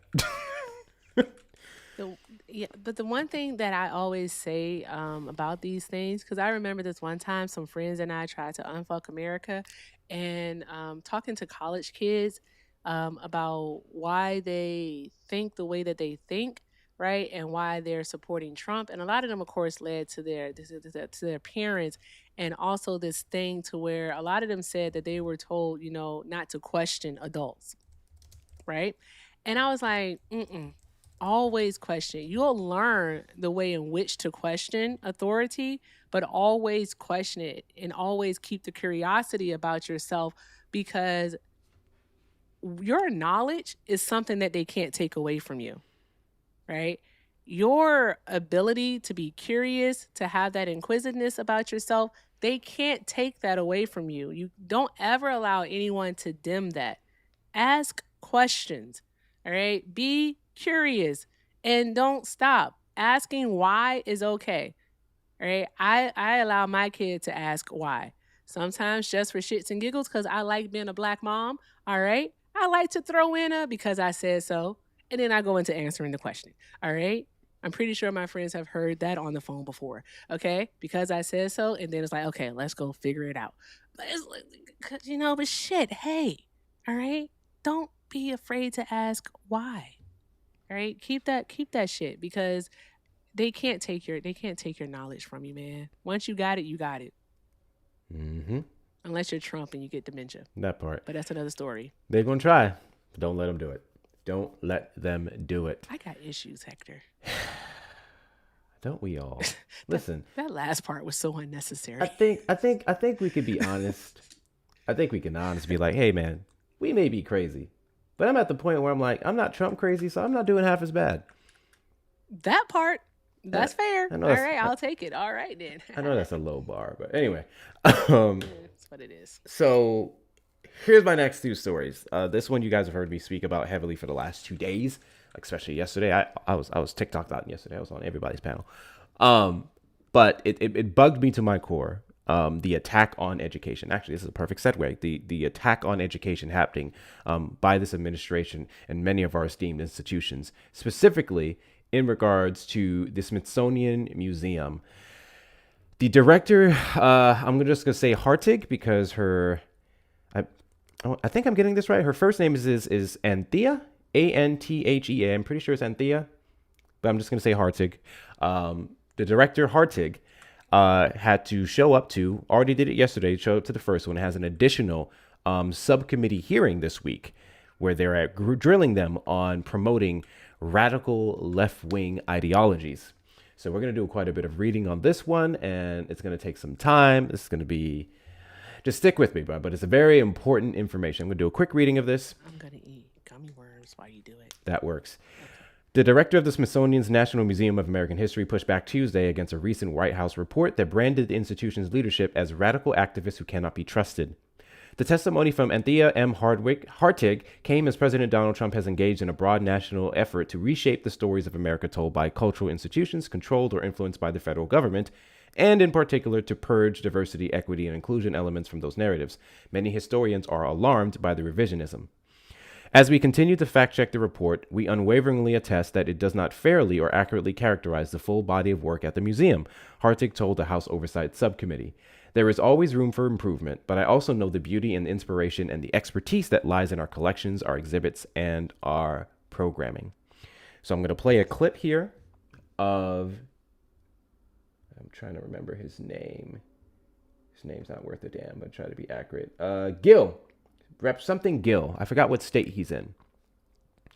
And he had some choice words or questions for her.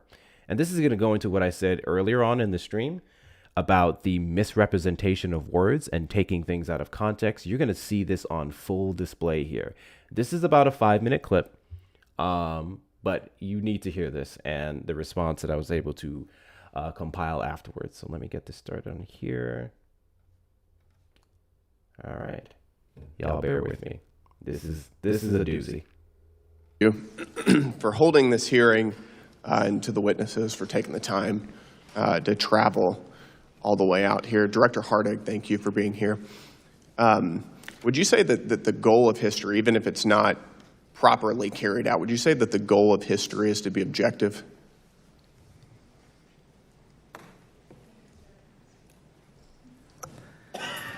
Thank you, sir, for the question.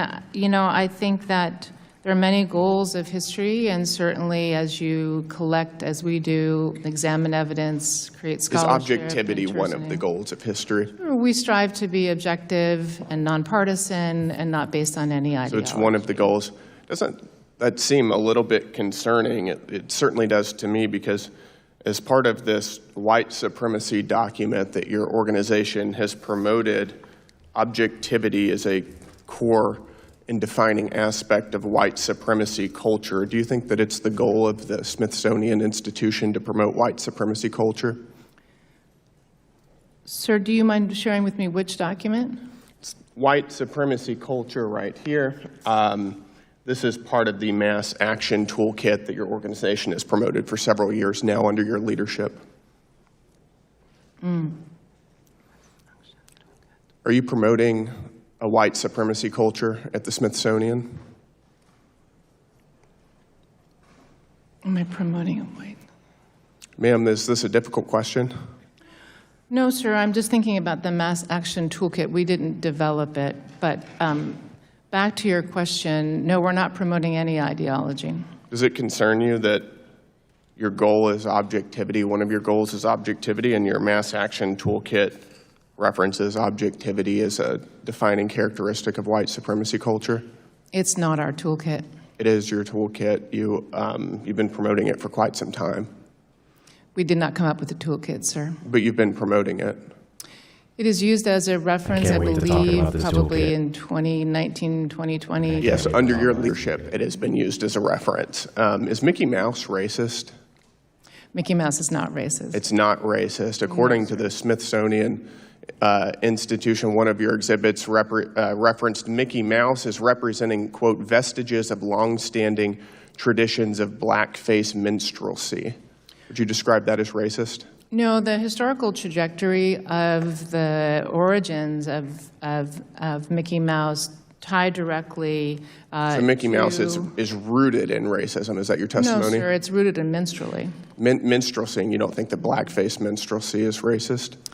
It had certain obvious racial overtones that have been well documented. You think that that's problematic, that Mickey Mouse also has those racial overtones? It's not for me to determine what's problematic. It's determined to me what's accurate. Is that right? Yes, is it important to be polite? Excuse me, sir? Is it important to be polite? Yes, sir. It's also interesting because the same mass action toolkit that your organization has been promoting references politeness as a defining characteristic of white supremacy culture. Ma'am, are you a white supremacist? No, sir. You're not? Yeah. Can you help me square why your organization says that being polite is part of being a white supremacist? I'm not exactly familiar with that passage of the mass action toolkit, which is I can show you the passage. It's right here. I don't, pardon me? I said I just read you the passage from it. And then your question was? He never read the whole thing. We're going to move on. What is Latina power? What is Latino power? Latina power. Latina power would be the forces derived from being a Latina. Do you think that it's appropriate for the Smithsonian Institution to sell Latina power paraphernalia? Hats, mugs, other things that say Latina power? I believe that the merchandise our store sells I'm asking you if it's appropriate.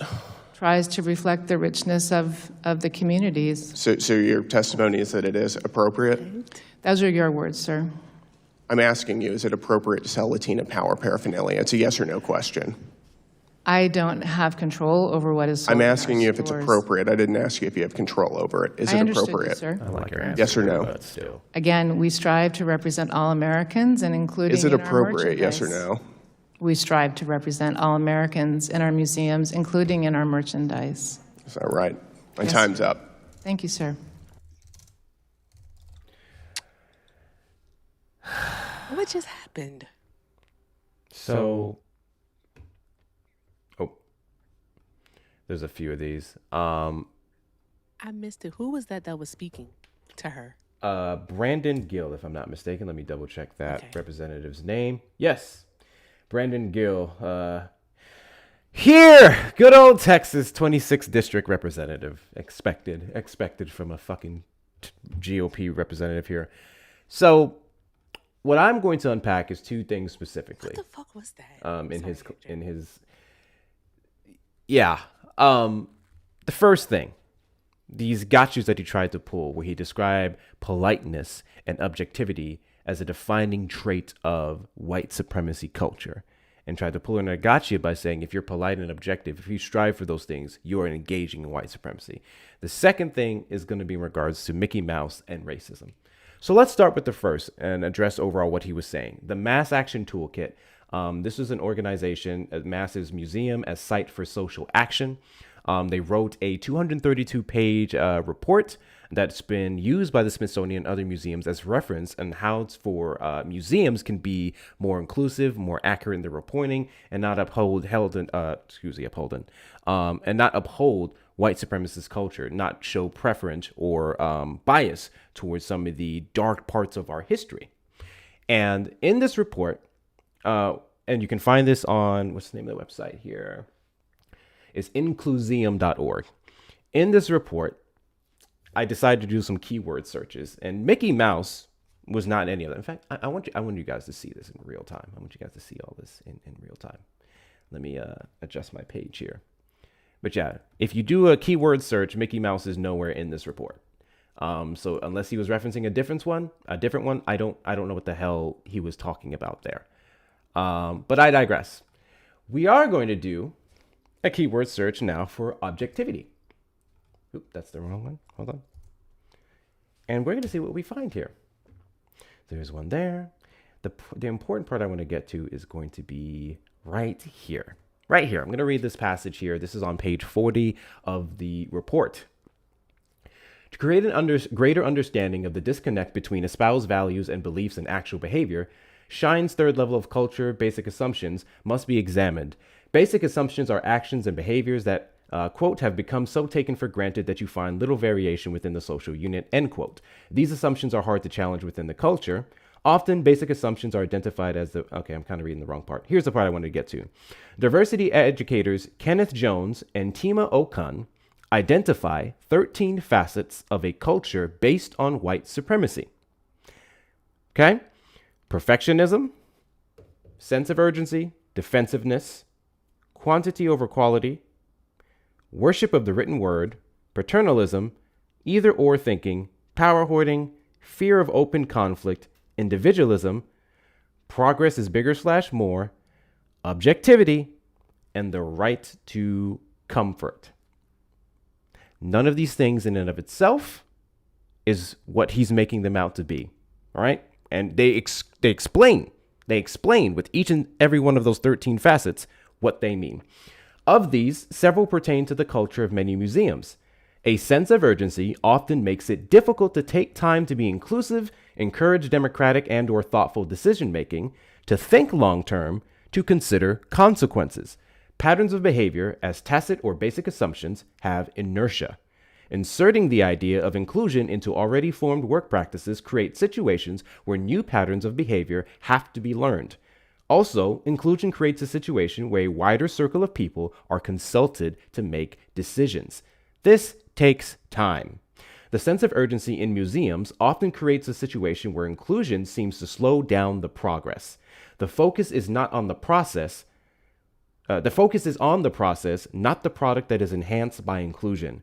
Ways to combat this are realistic work plans, leadership which understands things take longer than anyone expects, discuss and plan for what it means to set goals of inclusivity and diversity, particularly in terms of time, learn from past experience how long things take, write realistic funding proposals with realistic timeframes, be clear about how you will make good decisions in an atmosphere of urgency.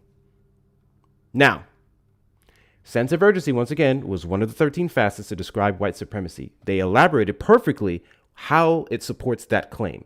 Not that it in and of itself, or any of the other ones in and of itself, is inherently being white supremacist, but he did that intentionally to prove his little wackadoodle point. And it goes on to explain the rest of them in great detail. I'm going to put this in the Discord, and I would highly encourage every single person reads it, because I think it's freaking fantastic. And the points that it make. Not to mention, this is only referenced. This is referenced by many of the people in the museum. This is not an official platform of the Smithsonian, nor would it matter to me, because where's the lie? Where's the lie? The second point I wanted to make is going to be in regards to Mickey Mouse.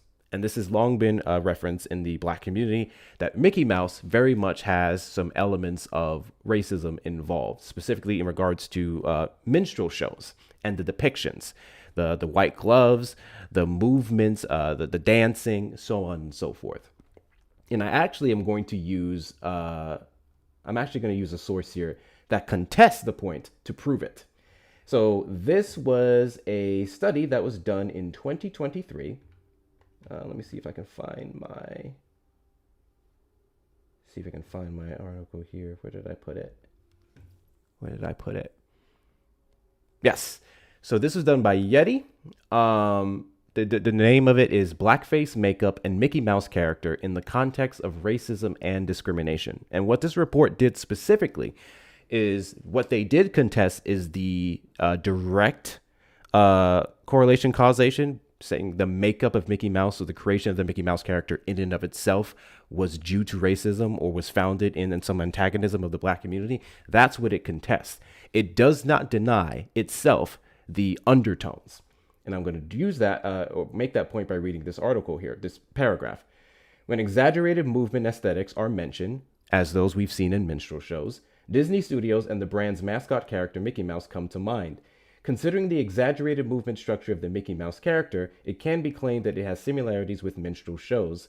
However, as previously stated, this kind of movement was not limited to minstrel shows. So it would be wrong to make such an accusation that neither the Mickey Mouse character nor the other animated characters' exaggerated movements have taken roots from minstrel shows. It goes on to talk about how the Mickey Mouse character in part would have played a role here in the United States of other widespread depictions of other silly characters that are very much rooted in how they showed Black people and our mocking and our comparisons, so on and so forth. Mind you, this article's conclusion is disagreeing with the direct association, but it doesn't even deny it in and of itself. We can look at the character in and of itself of Mickey Mouse. It's basically, how am I trying to describe this? It's basically reverse blackface, where the face is just white and the rest of it black. It's just like in reverse. So no one's sitting here and saying that when you sit your kids down to watch Mickey Mouse, or you buy them a Mickey Mouse character, or you're saying hot dog, hot diggity dog, you are participating in racism. That would be outlandish. We're simply acknowledging the roots. Erica talks in great detail about inherent racism and how people just run from that word because the second you say it to them, they think that we're trying to say you're wearing a hood. That's not the case at all. So his framing of the entire document, or what the Smithsonian advocates for, was just gross. But I'm going to put all of this in the Discord. Erica, did you want to comment? That was disgusting. That's cherry picking. What he did, he cherry picked certain like key phrases, all right? And I'm going to be honest, he used those as dog whistles. 6,000%. That's what he did. He used those as dog whistles, all right? Because if you hear that being polite, all right, is a tenet of a white supremacy, all right, you just made a white supremacist perk up. And I guarantee you, because they don't read any further and they don't do their research, we're going to hear that. We're going to hear that. I already know it. Oh my gosh. Good grief. Also, yeah, Mickey kind of started off racist. He did. That's what it is. he did. Song of the South, anyone? But yeah. Yeah. Do you have any more on that? Is her hearing going until tomorrow, or has it completed? That one's completed. I have the entire thing that I'm actually going to watch. I'm going to go ahead. Let me forward it in the live chat. I'm going to put the entire thing in the live chat. You can look at Forbes, PBS. All of them took clips from different representatives questioning Hartig. Awesome. I would strongly encourage all of you guys to look into it because basically from every single Republican person who got up there and questioned things, they misrepresented every toolkit. They misrepresented some of the displays. They may have even went as far as to try and cite specific employee sentiments that's not necessarily aligned with the overall institution. Shit is just crazy. Absolutely crazy. I think when our museums can't even be accurate, when our museums cannot profess the reality of the United States and its history and how it's treated certain demographics of people without facing scrutiny or straight up persecution from the United States government, we're in a whole fucking world of trouble. I don't think there's any damn good reason whatsoever as to why she should be sitting there in this hearing, now twice, I don't know when the next one's scheduled, for 2 times this week over American history. Doesn't make any damn sense. I do have another one. This one was Crockett's point that she made. I thought it was really good. To that and then go into the blacklist. We want to do that one next? Yeah. Okay, let me see. Crockett. I love Jasmine Crockett. I gotta check my history here. Where is it? She is very to the point, which I appreciate. Yes. And she's, I think that she is great to listen to. She really is. Like her points, the affect that she uses in regards to her voice, she is easy to listen to. And the impact that she has, I think is something that we take for granted. We do. She should be on a much larger stage and have more political power than she does currently. She really in should. due time. I hope to see her make a comeback in 2028. Mm-hmm. All right, let me put this up on the screen here. This will be... Did I delete the source? I hope not. Shit, I didn't mean to do that. Hold, please. I'll get it back up on here. But yeah, there's a lot of these hearings that I don't listen to. I look for the whole clips. So this one, I'm going to go over the entire thing because I think it's a very good example of just the lengths they're going to reduce education here. The lengths that they're going to prove points that don't make points that don't exist, to make this argument that anti-white discrimination is rampant and wild and white supremacist groups are not the threat that they are, because the Trump administration did not want to acknowledge that report that was established in his first term, if I'm not mistaken. I think it was 2019. Yeah, 2019, the FBI said the biggest threat to the United States is white domestic terrorism. They did say that. All right, here's the next clip here. The Republicans' Thank you, Mr. Chair. Welcome to the Republicans' White Pride rally disguised as a congressional hearing. It might be uncomfortable for some people on this committee to hear about the true history of America, and I hate that for them, but facts are facts. And it's a fact that there is a violent, exclusionary, discriminatory, sexist, and racist part of American history, where our indigenous populations were forcibly displaced from their land, where thousands of black people were unjustly lynched, where black people were denied the right to vote, and they still trying to do it today, where women needed their husband's permission to open a bank account, where people with disabilities were routinely excluded from schools, workplaces, and public life, where 4 little black girls were murdered by the KKK at the 16th Street Baptist Church. And a lot of this wasn't that long ago. In fact, 3 of those little girls would be 77 and 1 would be 74. More than 40 members of Congress serving right now would be older than them. Ruby Bridges, who was the first black child to desegregate an all-white school, is only 71 years old. More than 100 members of Congress serving right now are older than her. So attacks on the Smithsonian or any other institution that's willing to tell the true history of America is not only an attempt to rewrite history, it's an attempt to erase history. So Dr. Blight, If Republicans are going to ban books, penalize schools and universities, attack museums, if states continue to change curriculum, where do Americans go to learn about the complicated, sometimes racist and violent parts of American history? Thank you for the question. I think they will have to keep going to the same institutions, and we have to keep fighting to preserve what we are doing in those institutions. They have to keep going to public schools. They have to keep going to their public libraries. They have to keep going to the great Smithsonian. Look, the purpose of history is to enlighten us, inspire us, trouble us, bother us, sometimes make us angry. I find it hard to believe that a young person could go through the Museum of American History and not come out at least inspired with the single most important thing, a sense of the past, a sense of history. Americans have to keep going to those places they trust. We have to keep those institutions trustworthy. Thank you so much. In fact, that takes me to Dr. Hardig. They accuse you and the Smithsonian of sowing division in this country. However, before the White House deleted it, the Departments of Justice and Homeland Security found the biggest domestic threat to the United States is violent white supremacists. So I have a couple of questions for you. First, to the best of your knowledge, has the museum ever been linked to any violent act that has occurred in the United States or against the U.S. government? Thank you, ma'am. Not to the best of my knowledge. I don't think many of these white supremacists can even read, but to the best of your knowledge, can you identify a single artifact in your museum that would divide the country? To the best of my knowledge, ma'am, no. I hope that they unite the country through a shared understanding of our past. Do you think, or do you ask the political affiliation of any of your employees before you hire them? Absolutely not, ma'am. It's against the Hatch Act of 1939. I'm glad that you know the law, but nevertheless. Do you ask if they've donated to political campaigns? Absolutely not, ma'am. It's against the Hatch Act of 1939. We need a briefing in this building, but nevertheless, do you only hire non-white people? No, ma'am.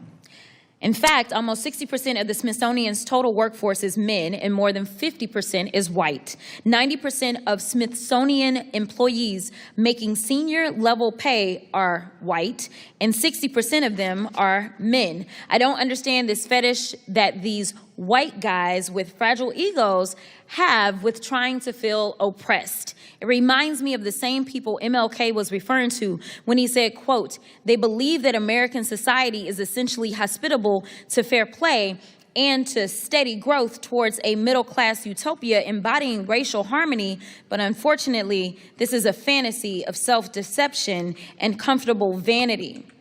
I want to go back real quick, though, Dr. Blight, because you talked about the World Cup. The World Cup that captured the imaginations of the entire world when they saw all of these people of color that was playing for all these teams. And ultimately, if you recall, the last two teams, it was Argentina and Spain. And it seemed like the vast majority of the world was rooting for Argentina, or actually against Argentina, right? And why was that? Just give me an explanation if you could guess. If you'll just let them finish the answer. Spain had the best team. Maybe that's why they were rooting for them. There's also a racist history that exists as it relates to Mr. Byer, Argentina. you're recognized. Thank you. Yeah, y'all do your reading up on Argentina now. Yeah, Argentina is some shit. They want to be European so bad. It's because they are the conquistadors. But yeah, they want to be so bad. What they did to the freed and enslaved people, right? The free people there. After they outlawed slavery, and how they pretty much eradicated them, how they hid the Nazis. Tell the truth. Tell the truth. Like, Hector, can I say something in regards to history, right? Would you rather know someone's history before you get involved with them or not? 6,000%. I think history is super duper important. We use it for everything. That part. Everything. I was on a panel. Wouldn't you want to know a car's history before you bought it? Mm-hmm. Okay, I'm just saying. I wish I knew this damn house's history before we rented it, because this damn AC's giving us hell. The fuck are we doing? That part. I would want to know, all right, and no, I'm not talking about any type of sexual encounters or anything of that nature before anyone listening thinks that's what I'm talking about. No, I'm talking about like, hey, do you have a history of mental illness? You ever been to prison? What about arrested? All right. You ever stood in front of a judge and pled your innocence? Where your parents You know from? what I mean? I'm Like, just kidding. right. You ever had a foreclosure? What about a bankruptcy? Okay. All right. You got any kids? Is there anyone out there? All right. Is there a woman out there who thinks that y'all are together or that you're married to her? You just need to know. These are things that you need to know. Okay. All right. You want to know the history, people. All right. We don't have background check for no reason. Okay. So there's that. So I think the same thing would be for the American history. All right. What this country has done. Because the thing is that we do not know our history. It's so cliche, but we are doomed to repeat it. Okay. We're not trying to repeat our history because the thing about history is that in knowing it, it allows you to not make the same mistakes twice. And also, it allows you to grow. They don't want to grow because, again, what that means, Hector, is that progression looks like oppression to the privileged. 6,000%. So now I want to talk about how. Oh, you got something else on that one? My last one was just my big one with Epstein. So if you had anything you wanted to I just want to go beforehand, over this one quickly. that's fine. Yeah. So guys, have we all heard of McCarthyism? Oh my gosh, it was all the rage in the 50s. It was a wild time. A wild time. So I promise you, this is going somewhere. Just follow me. Come on a journey with me, please, I beg. All right. So here's the deal, right? All right. McCarthyism was a thing from the 1950s by Senator Joe McCarthy. All right. I think Joe was out of Ohio, I believe. And Senator Joe McCarthy, along with this guy that we've all heard of, Roy Cohn, okay, he was the Senator Joe was the government. Roy Cohn was the lawyer. He was the lead attorney on it. And what it is that they did is that they worked together to pretty much do the second Red Scare. What they did with this is they pretty much, all right, framed like our civil rights movements and also any type of political opposition as a Soviet conspiracy. Everything, any dissenting opinion, all right, that went against the American government at the time was called communism. That's what it was. All right. They simply said these people are communists. They can't be trusted. Don't listen to a word that they say. And the thing you have to ask yourself is, did they have any evidence? No. They never had any evidence.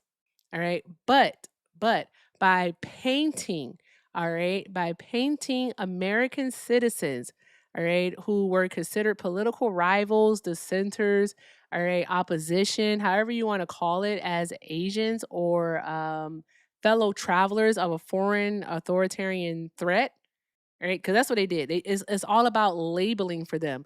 The government used its authority to actually discredit them, to shush the message, all right, that socialism was something that we could have in the United States of America, all right, and that communism is bad.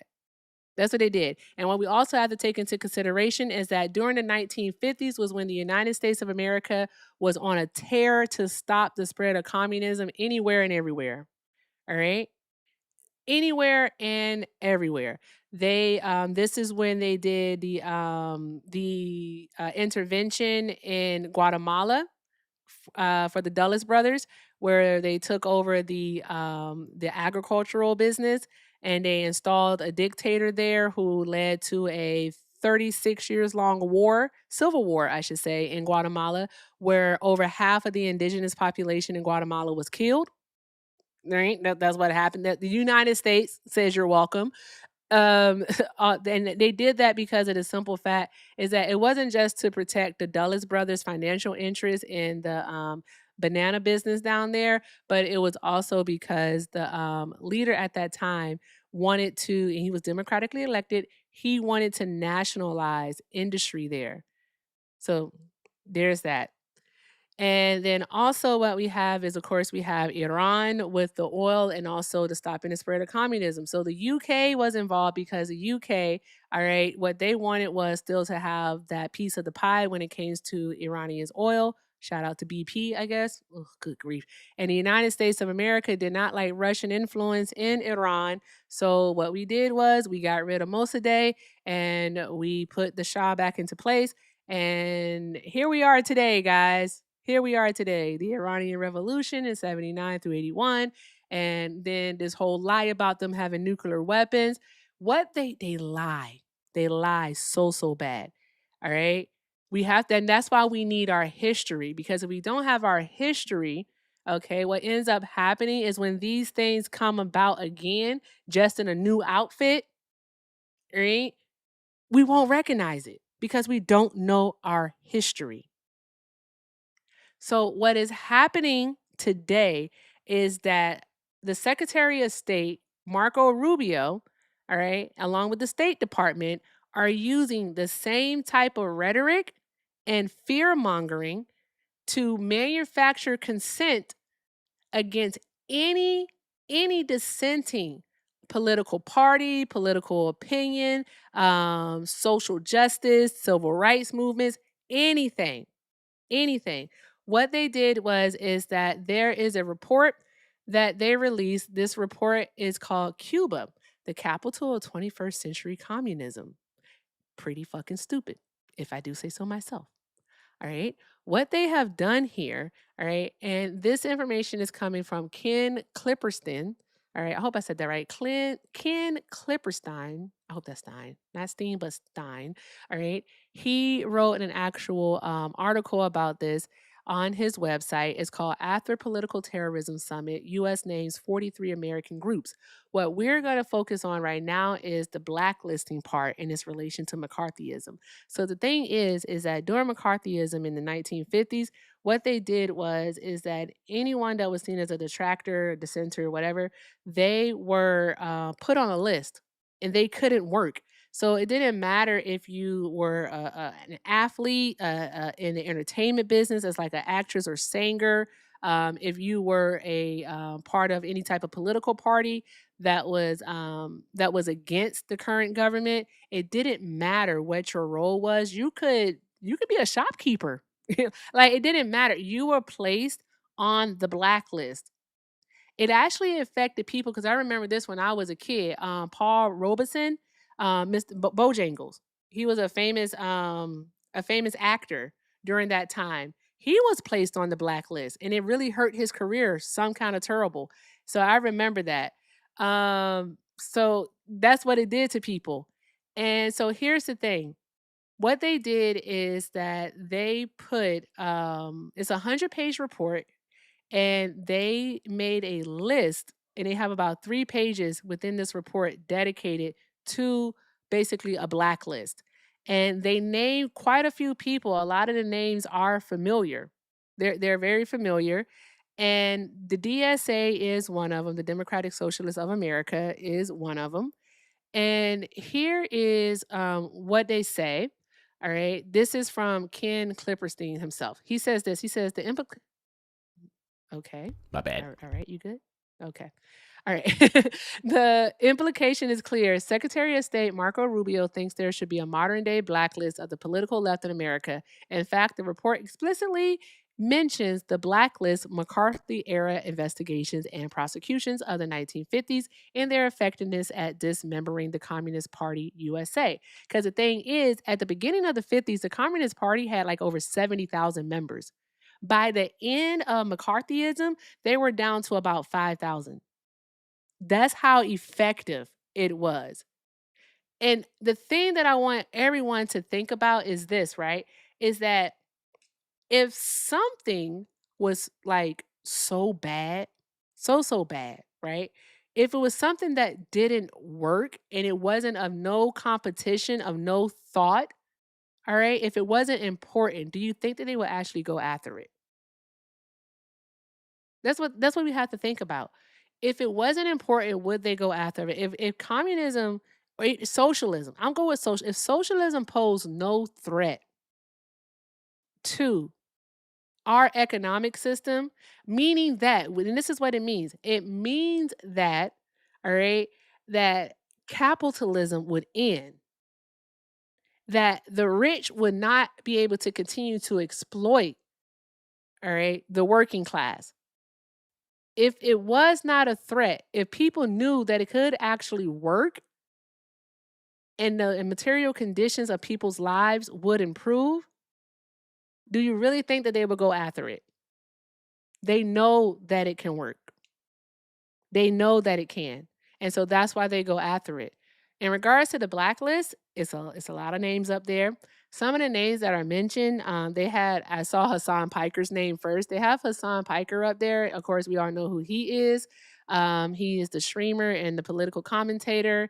So yep, that's him. They have him up there because he traveled to Cuba to film a documentary. And then also Ayanna Presley is up there. And you know why they have Ayanna Presley up there? Because they don't know that she doesn't have any direct ties to Cuba. All right.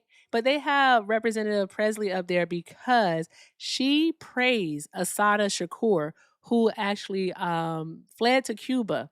She moved to Cuba, is what I'm going to say. She moved to Cuba. All right. She moved to Cuba. And I'm going to leave it at that. And that's why they have her up there. Also, Maxine Waters is on the list because she also, all right, she wrote a letter to Fidel Castro urging him not to extradite Assata Shakur because Assata Shakur was a fugitive, but she was a revolutionary, a Black revolutionary. All right, absolutely amazing woman and a fantastic author, all right, and orator, and I'm glad she stayed in Cuba. That's all I have to say about that. They also have Mamdani listed too up there. No evidence that he supports communism or anything of that nature, but he's on the list. Good gosh. They have this organization up there called Haitian Women for Haitian Refugees. And literally what they do is that they're an activist group that pretty much is led by Black women. And what they do is they help Black migrants and they help to block deportations. Fucking bruh. That's what they do. You know who else they have listed? George Floyd. I beg your pardon? George Floyd, a man who has been dead for 6 years, is listed. They have him listed because they're saying that his death, all right, sparked like a leftist movement. Get the yeah. His murder sparked a leftist movement, and that like his the uprisings, the protests and everything were praised by the Cuban government. That is the flimsiest of fucking like connections ever. Like that wouldn't be able to hold a droplet of water. That's embarrassing. That's embarrassing. It should be embarrassing for them. This is where we are. This is where we are. They also have again, as I mentioned, DSA up there. And what they do is that they don't have any evidence that the DSA has any ties, all right, to Cuba. They don't.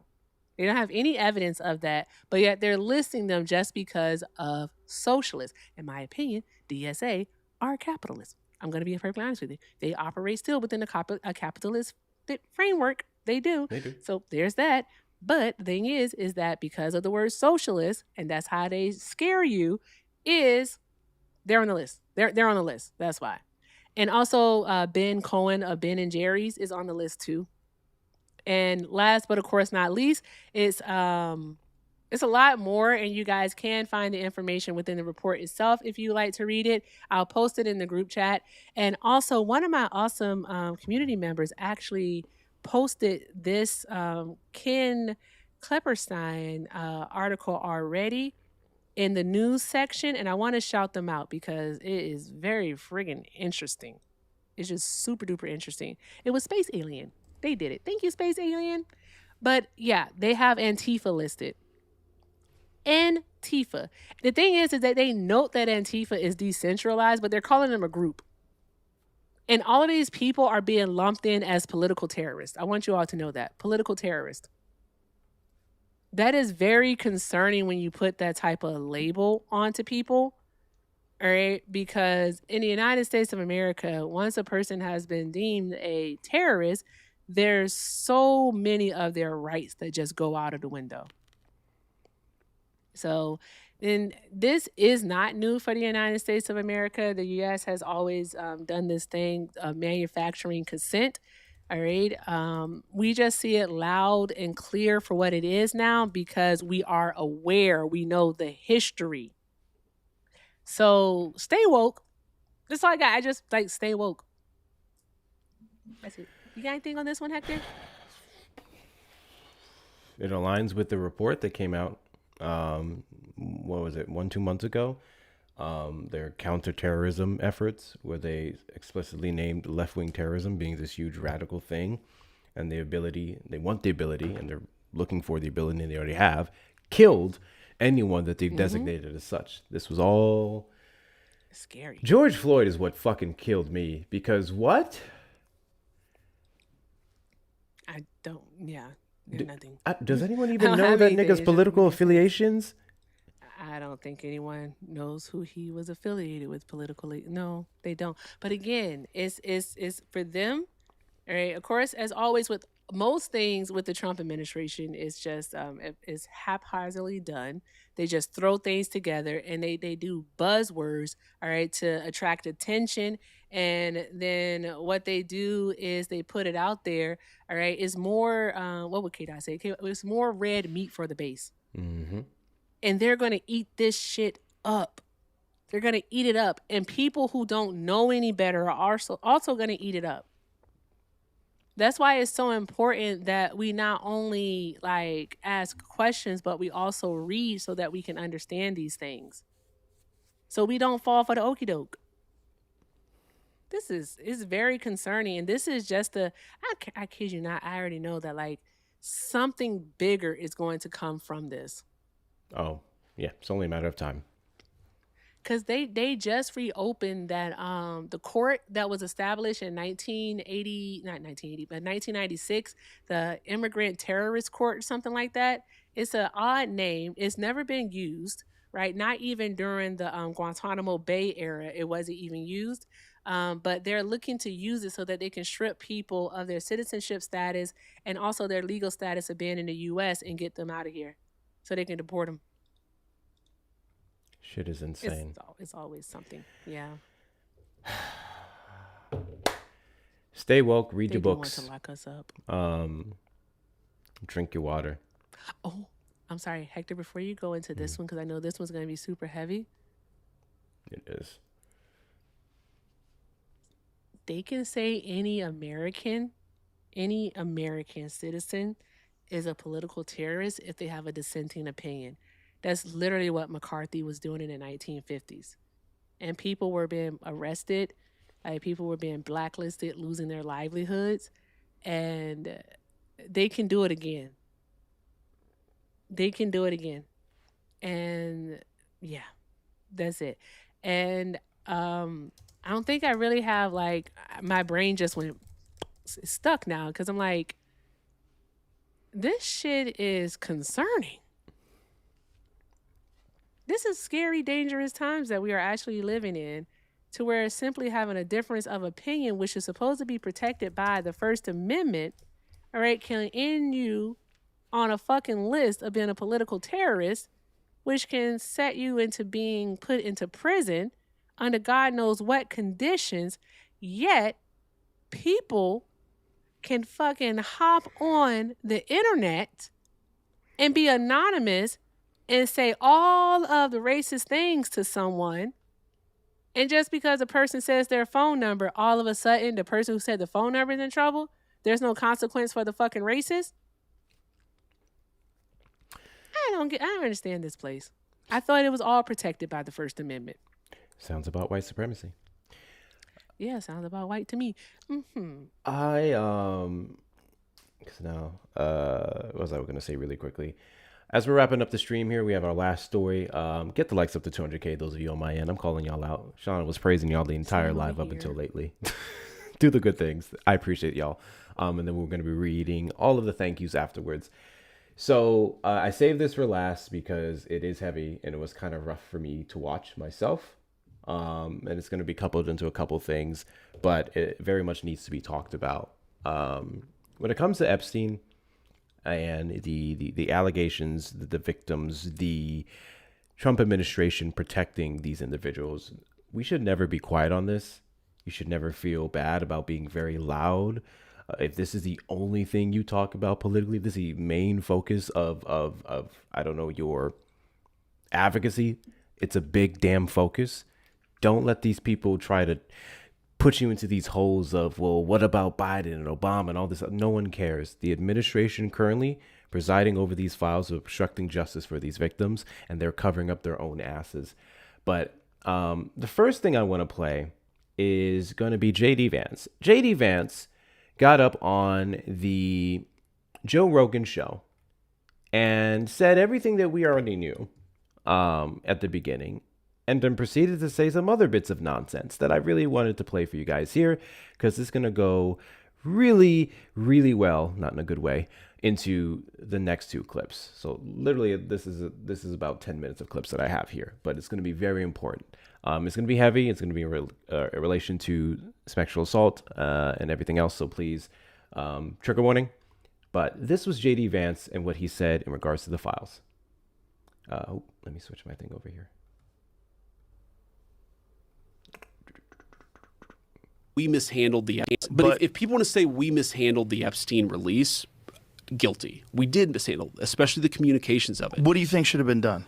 I think that we should have just dropped everything at the very beginning. And like, obviously it takes a little time to review the stuff, to find the stuff, to redact things where you have victims and so forth. But we should have just done it as quickly as possible. But some of the stuff that was redacted, some of the names that were redacted weren't victims.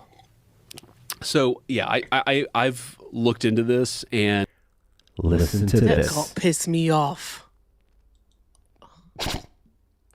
Listen to this.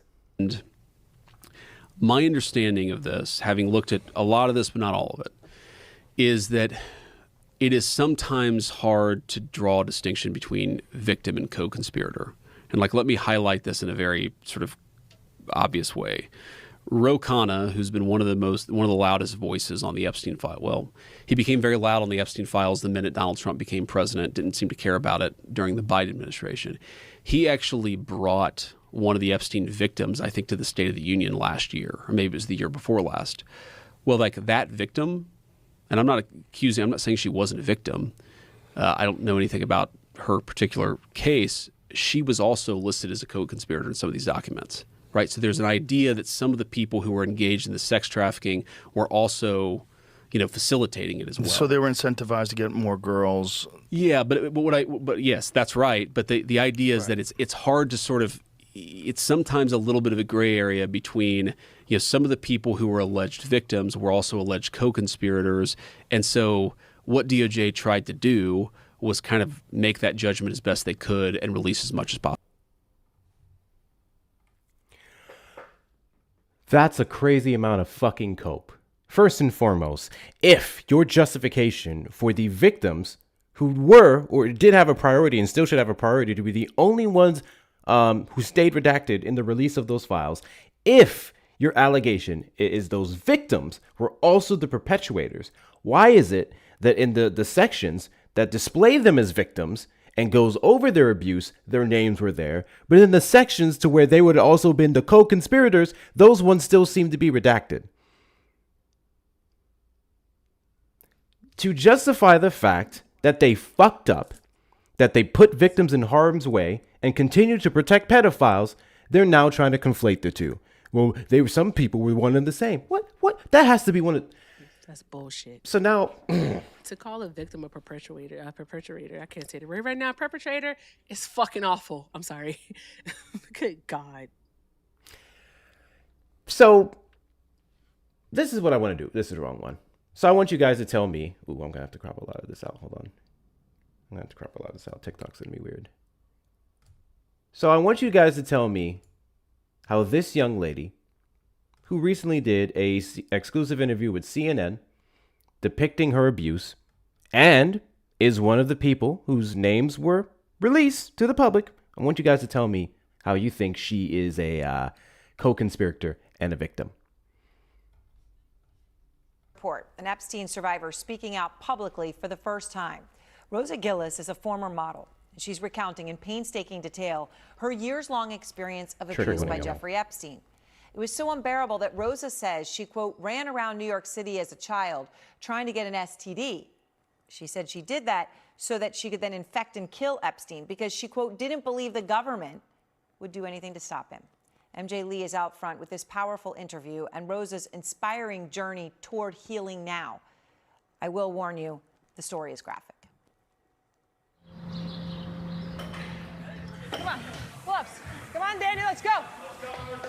What people know me for is a daughter, a sister, a wife, a coach. You would see me on the street and you'd never think that twice. Before dominating the fitness world, Rosa Gillis, a four-time national CrossFit champion from Uzbekistan, began her career as a teenage model.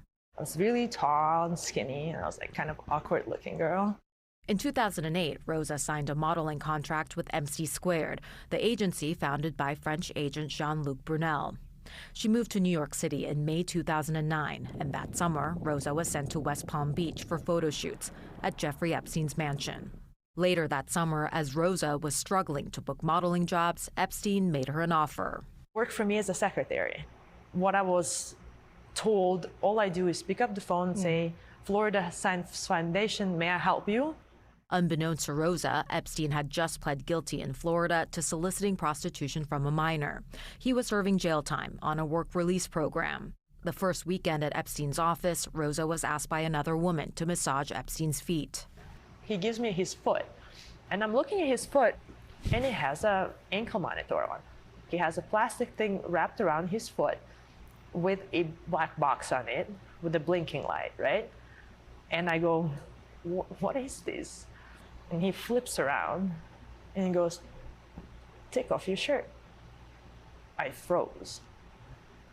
And the woman comes over and starts unbuttoning my blouse. She takes it off. Then she takes off my bra. And then she walks out. I sat in that room, staring at the bottle of a Fiji water while a man was groping me and masturbating. And then when he was done, he stood up and he left. I couldn't scream. Educational purposes only. Help. And I thought this was all a dream. I never told any soul about this. I thought I'm going to die if I do. Rosa says Epstein abused her in Florida every weekend after that. She is still haunted by an encounter she had one morning at Epstein's mansion with a man in uniform, someone she thought was a sheriff. I thought to myself, thank you. This is going to be the day that this all stops. Followed, the sheriff walked in, Jeffrey. They giggled, they laughed together, they buddied it up. I just stood in the kitchen looking at this sheriff, thinking to myself, at some point he's gonna turn to me and be like, who are you? And he walked out. Didn't say anything to you? Nothing. And then I figured it all out. He's currently serving his sentence while he's doing the same thing to everybody, and nobody's there to help us.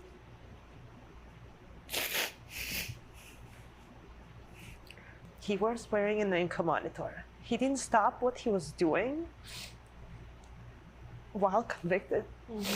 He was doing the same thing. The abuse then continued for years in New York City. You've told me that you thought this is not going to end until he dies. Correct. I ran around New York City as a child, trying to get an STD to kill a pedophile because I didn't believe the government would ever stop him.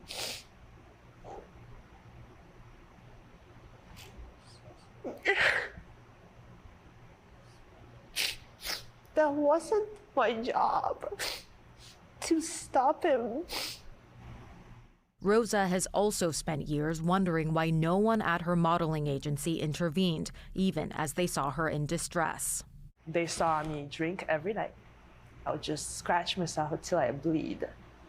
And as I was spiraling down, as I was losing weight, my hair was falling out.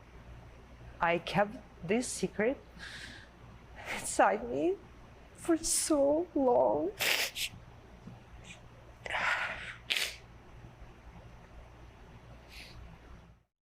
After finally leaving Epstein's grip, Rosa relocated to the Midwest. Another chance encounter with her now husband, Pat, helped turn her life around.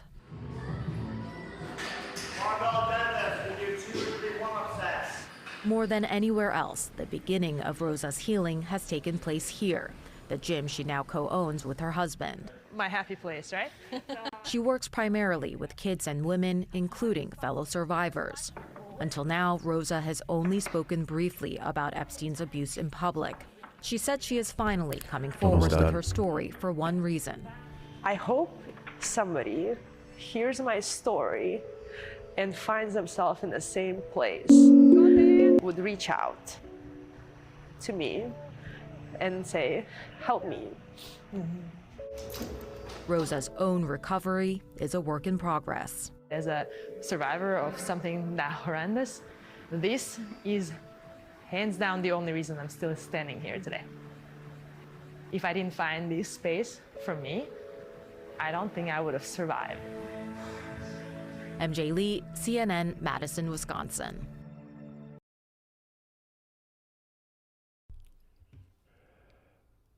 Out of all the things that she said in that interview, the part that got to me the most was when she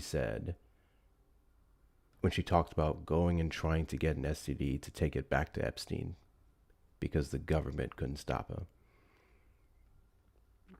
And when you think about how 77 million people voted for a person. Wouldn't stop him. Wouldn't stop him. Not couldn't, but wouldn't. Wouldn't. Thank you. Thank you. Sorry, friend. No, you're good. No, you're correct. 77 million people wouldn't vote against someone who has abused women. A large portion of that 77 million still believe, despite all the information we've seen come out since, that Donald Trump is innocent, that he's not protecting them, that he's not implicated in the files, that his appointees aren't doing exactly what he's asking them to do, and in some cases protecting their own asses or their own associates, because that's what he told Marjorie Taylor Greene when he said, hey, this is going to mess with a lot of my friends, when she was going to sign the discharge petition. And he called her personally, went off on her. This is going to impact my friends. The part that kills me about what she said is that so far, she's right. Government won't do a damn thing. And for all the failures of the Democrats, if there's one thing I can say they've done a much better job on this time around, outside of key pieces of the Epstein Transparency Act, they have been trying to get this shit done. They have been trying to get justice for the victims. They've been trying to get answers regardless of who in their own side could be implicated as well. And Todd Blanche had some words too. I just, you just sent me something, and then I had this other thing I wanted to play here from another one of the victims. Let me put this up. Yeah, the interview that I sent you with NBC News is her that's in the interview. Okay, thank you. Yeah. Let's see. The only problem with Todd Blanche's nomination, The redactions are not the only problem with Todd Blanche's nomination. Todd Blanche has never attempted to listen to us, the crime victims. Survivors in this room repeatedly asked to meet with Todd Blanche through multiple channels. He never responded. Yesterday, he said he would meet with us, with our attorneys, if they were present. But let's be clear, that was the first time that was ever communicated to us before yesterday. He simply ignored us for the last 8 months. He has been radio silent, and the silence was deafening. Crime victims deserve better from the nation's highest level of law enforcement officials. We deserve to be heard directly, not dismissed and ignored. There are numerous investigative leads that must be followed, despite Mr. Blanche's claim that there are none. Epstein and Maxwell did not abuse women and children alone. They did not build their operation alone. Others enabled these crimes, exploited victims, and avoided accountability for decades. You do not have to take my word for it. Several weeks ago, after examining the evidence, Chairman James Comer directed Todd Blanche to open investigations into 2 men connected to Epstein. The Epstein files are not merely a collection of embarrassing names and politically damaging associations. They are records connected to the sexual exploitation and trafficking of girls and young women. They contain information about how Epstein's network worked, who assisted him, and whether additional crimes can still be investigated. The Department of Justice should pursue every credible lead, not just work tirelessly, not just to shut down the investigations. The survivors in this room know there are investigative leads because they are our stories. Mr. Blanche knows it too, yet he has chosen not to pursue them. Mr. Blanche's actions have destroyed survivors' trust. According to public reporting, Mr. Blanche spent approximately 9 hours meeting with Ghislaine Maxwell. He did not even spend 9 minutes meeting with a survivor.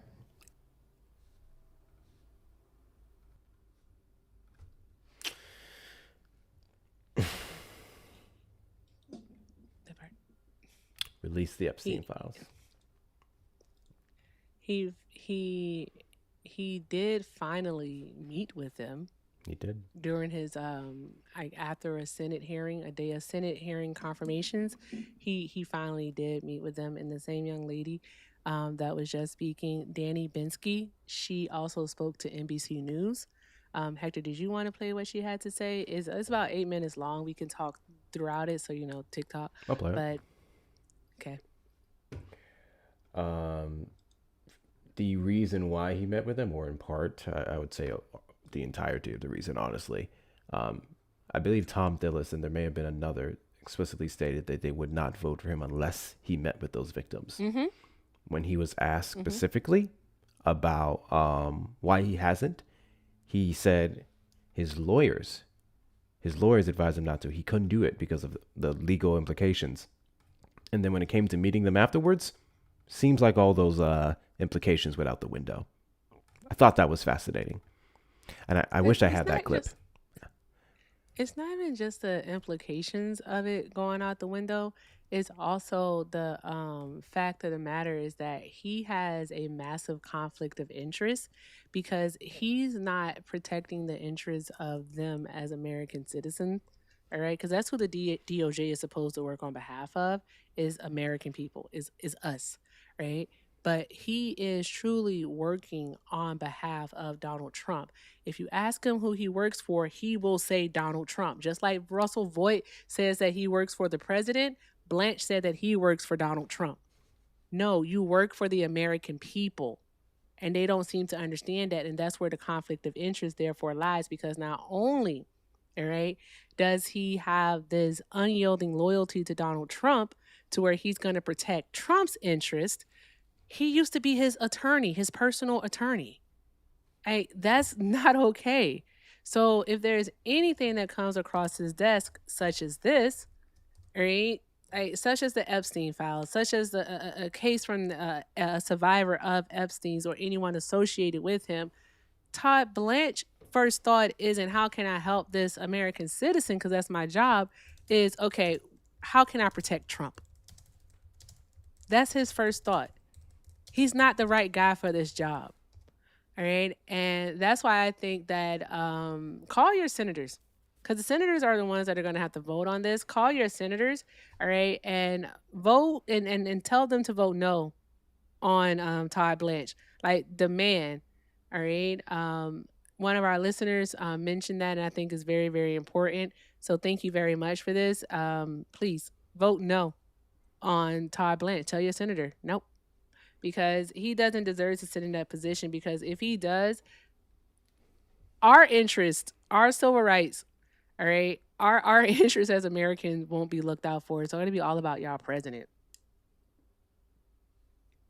Very much so. All right.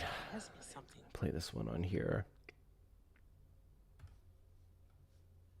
Some of that breaking news we talked about just a moment ago, a group of Epstein survivors just wrapping up a meeting with the acting Attorney General, Todd Blanche. This discussion happening just a day, of course, after Blanche appeared on Capitol Hill for his confirmation hearing. A group of survivors in the room, including Danny Bensky, who also testified again on day 2 of the hearing, or testified herself this morning.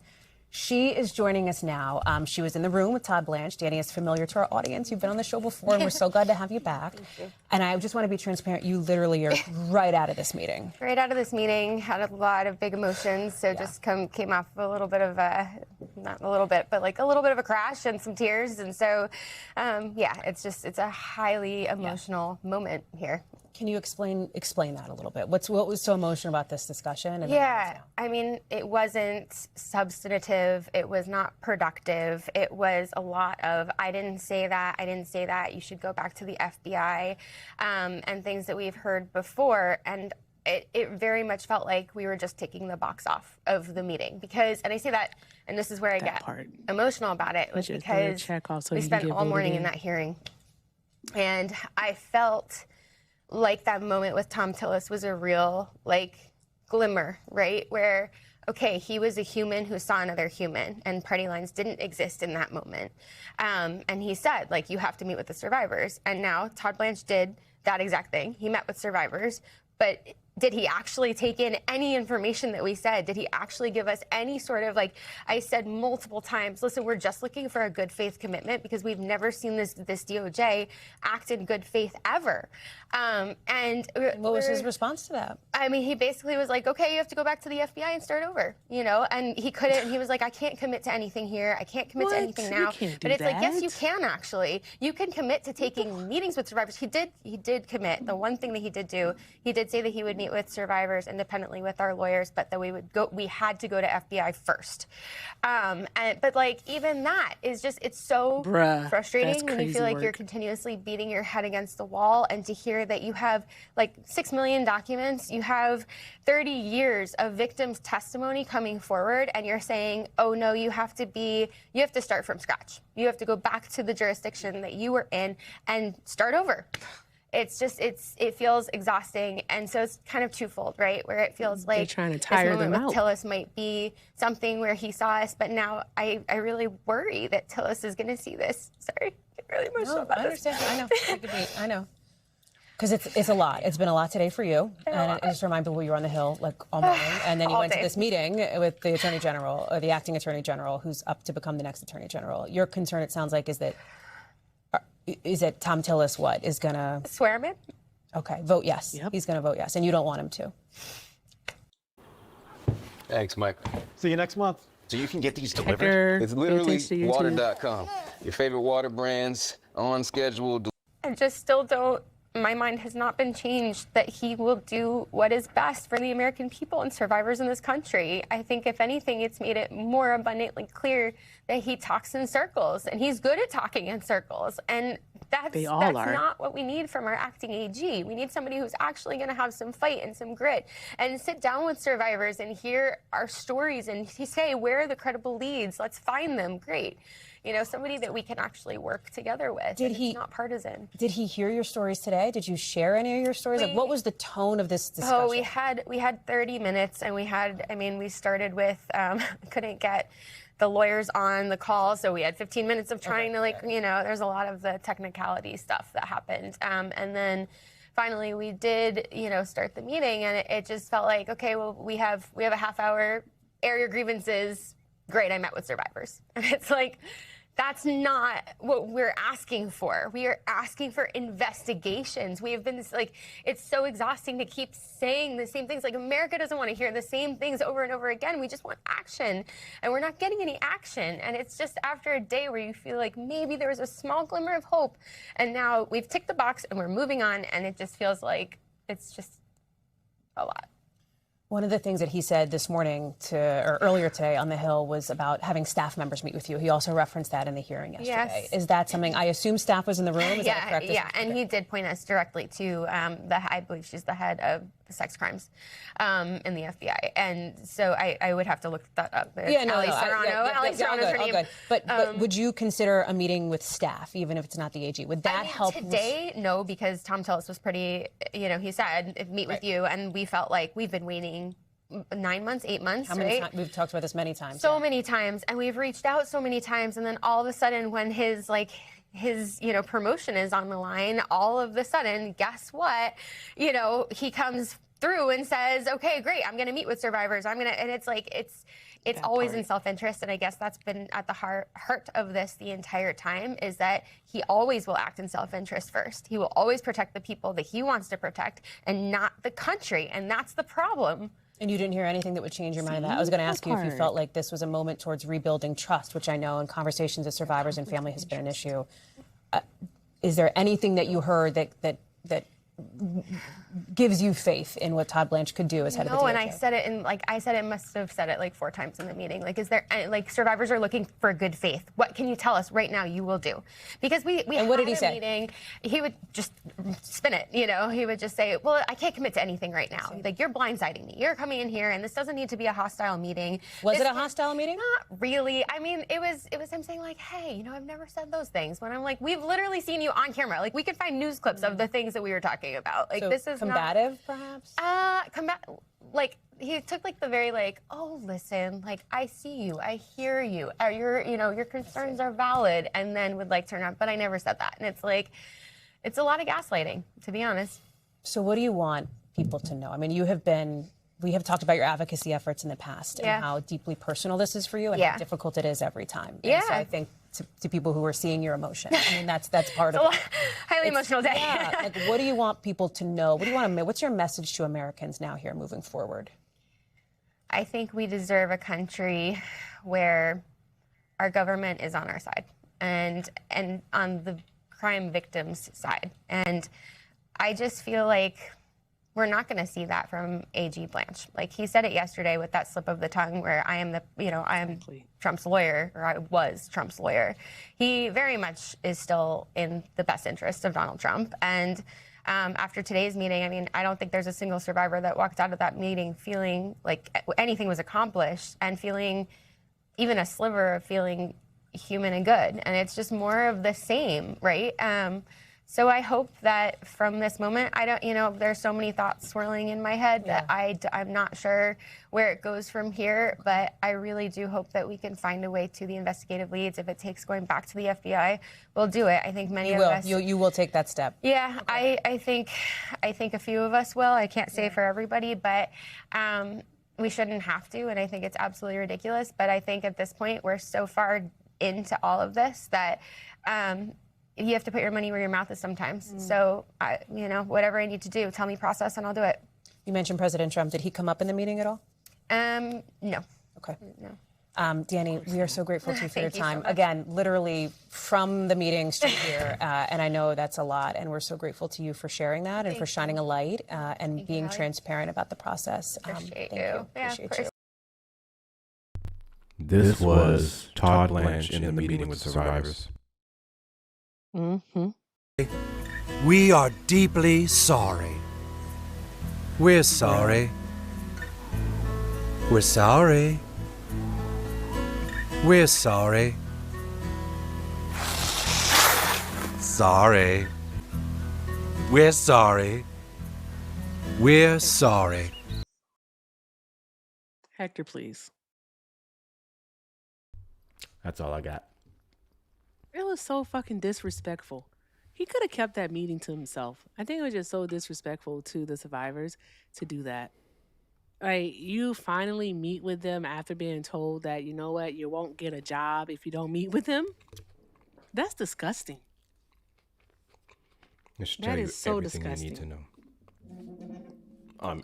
They Building don't up on care. everything they already do know and choose to ignore. Actually, correction. These people, man. They don't give a fuck. Like, the inside reports of it, what hasn't been said out loud, is that he pretty much told them that there's nothing that he can do for them. And she kind of alluded to that, like the whole starting over point. Why do they have to start over? Why do they have to go to their local FBI office? Like, why do they have to go there first when they like the federal fucking Department of Justice has the Epstein files? They have them, right? And then also another thing is that confirming Todd Blanche, Hector, would basically just be telling the American people once again, because it won't be the first time, just be telling the American people once again that the Trump administration can do whatever the fuck it is that they want to do, because the Epstein Transparency Act says that they are supposed to release all of the files, all of them. All right, in their original format. The only thing that's supposed to be redacted is victim identifying information. But we know that Donald Trump's name was scrubbed. Was it over 1,000 times from the files? I believe the flag was 1,000, over 1,000. Yes. Yep. So his name was scrubbed from the files, guys. All right. So the over, like, was it like over 20 or 30,000 times that he was mentioned in the ones that have been released? Like, the thousands of times that he was mentioned, there's 1,000 mentions of his name in the files that have not just been redacted but completely removed. Why? If you didn't do anything, like Obama didn't do anything, Obama's name is in the files. I want you all to know that. And his name is in the files because people talked about him. His name was mentioned in conversations. But Obama didn't do anything. He didn't do anything, commit any crimes against children. Not even an allegation. So Obama's name didn't have to be scrubbed. Neither did Biden's. All right? Neither did Biden's. Clinton's name is in there, and we have him in some really, concerning photos with young ladies. We're not sure if some of them are girls or not. All right? And he went before a Senate hearing and, I guess, told whatever the hell his version of the truth is. I can't say I believe him because I don't. But the thing is, though, is like, guys, if you didn't do anything, then why the fuck? What are you hiding? Why is your name scrubbed?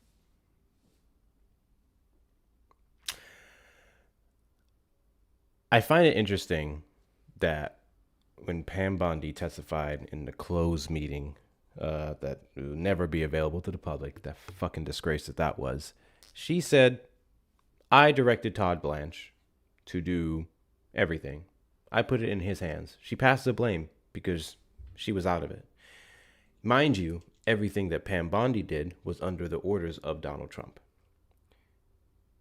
So if Donald Trump appoint Pam Bondi fail. There's that.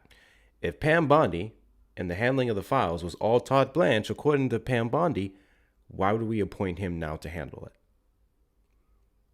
Granted, I think she's lying her ass off, but the point is, they've given us no good reasoning to confirm any of these people, to confirm Todd Blanche specifically, outside of he's a Republican, he's a Trump loyalist, he's Trump's personal lawyer, and he's going to ensure that Democrats have a hard time prosecuting the fuck out of him.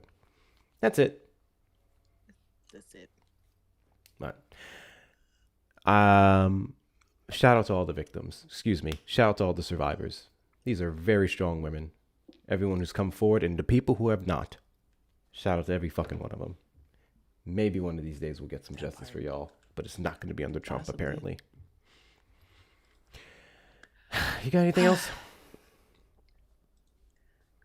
Okay, so no, trying to find some joy to end off on. I'll find something.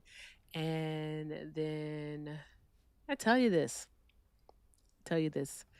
5 calls. So that's numeral 5 and then call. CALL. All right. Is 5 call. I'll put it in my chat. All right. 5 call.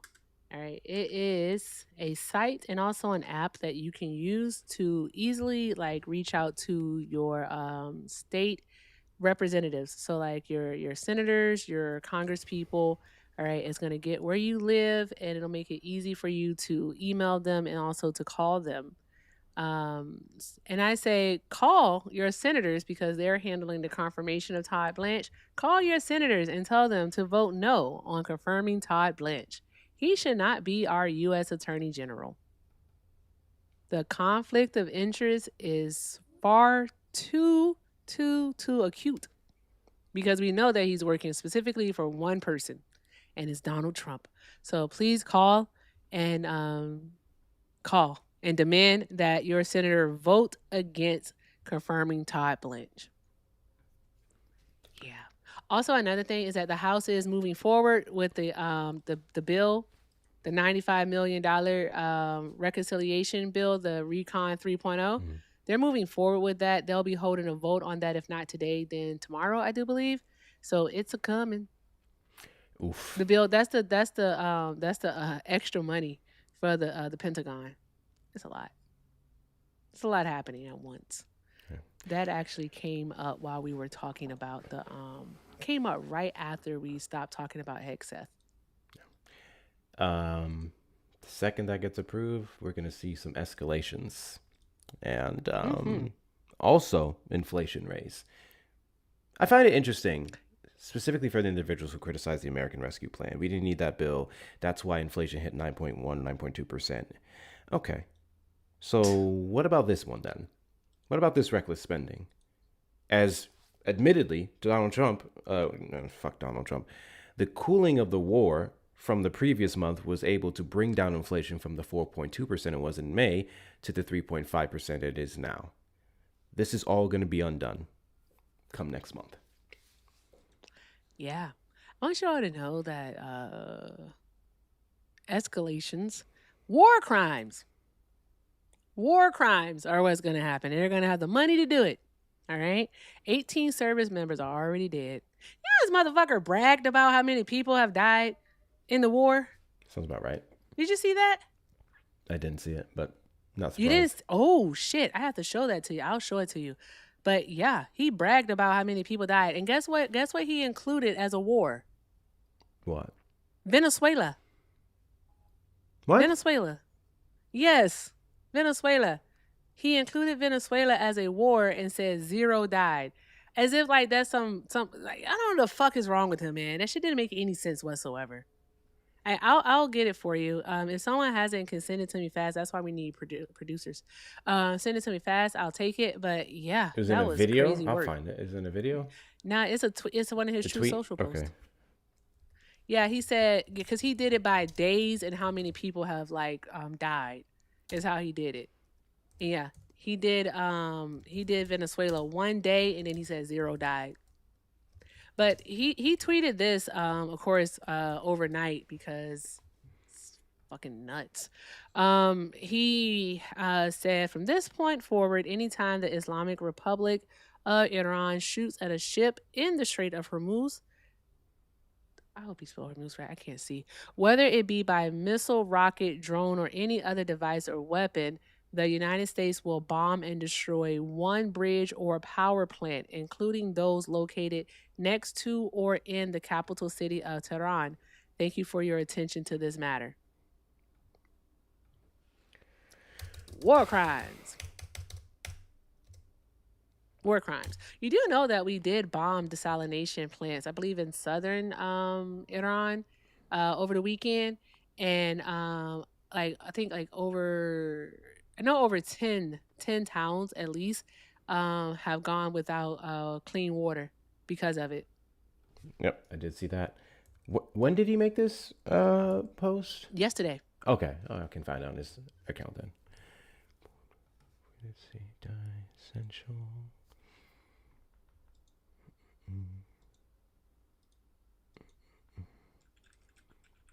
Not Trump posting a CNN clip. Let's see.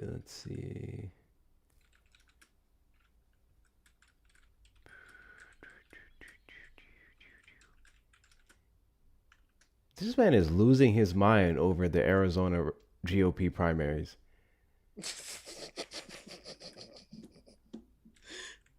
It's I'm sorry.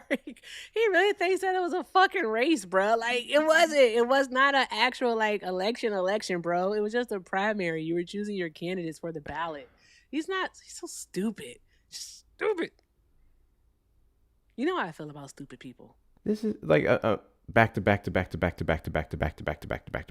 posts. Like I'm trying to get to the damn thing you're talking about, and he's just keep putting the same crap. He does that. He does that a lot. He'll just like post about the same book or something crazy, or to be the same ad for like 15 friggin' scrolls until you finally get to a tweet. That's why sometimes it's just best to use the archive, like the site. What is that site that archives his tweets? His posts, I should say. Ah. You found it? It's like a chart. Yeah. Okay. Yeah, I got it here. It has like the Vietnam War up there. I think the Korean War, the War of Afghanistan, so on and so forth. I'll put this up. Yes.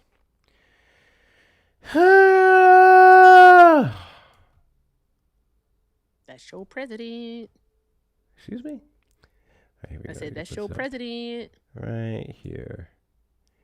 This is his little chart that he put up. Not him now. Is that it? I don't think that's it. No. This was a tweet. That's not it, Hector. It's a Truth Social chart. That's what you literally said. You confirmed it. No. It's like a list. I'm sorry.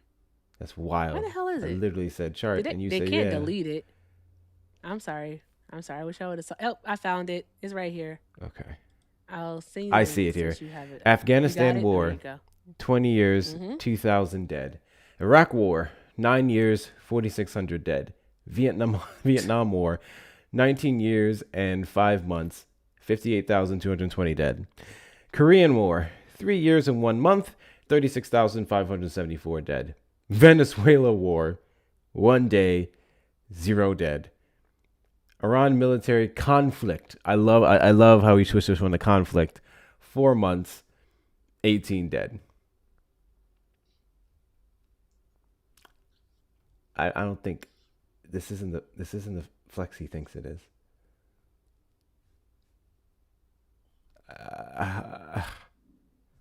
The nigga is stupid.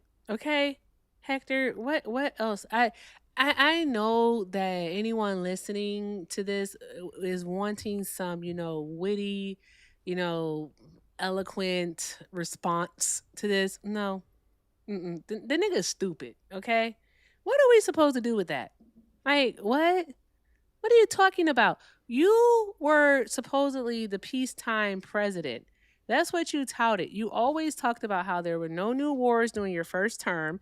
And then you always talk about how, like, well, when you were campaigning and then when you came into office, you talked about how there will be no new wars and you're going to be the peacemaker because you do nothing but make all the deals, blah, blah, blah, blah, blah, blah, blah. We have 18 Americans dead.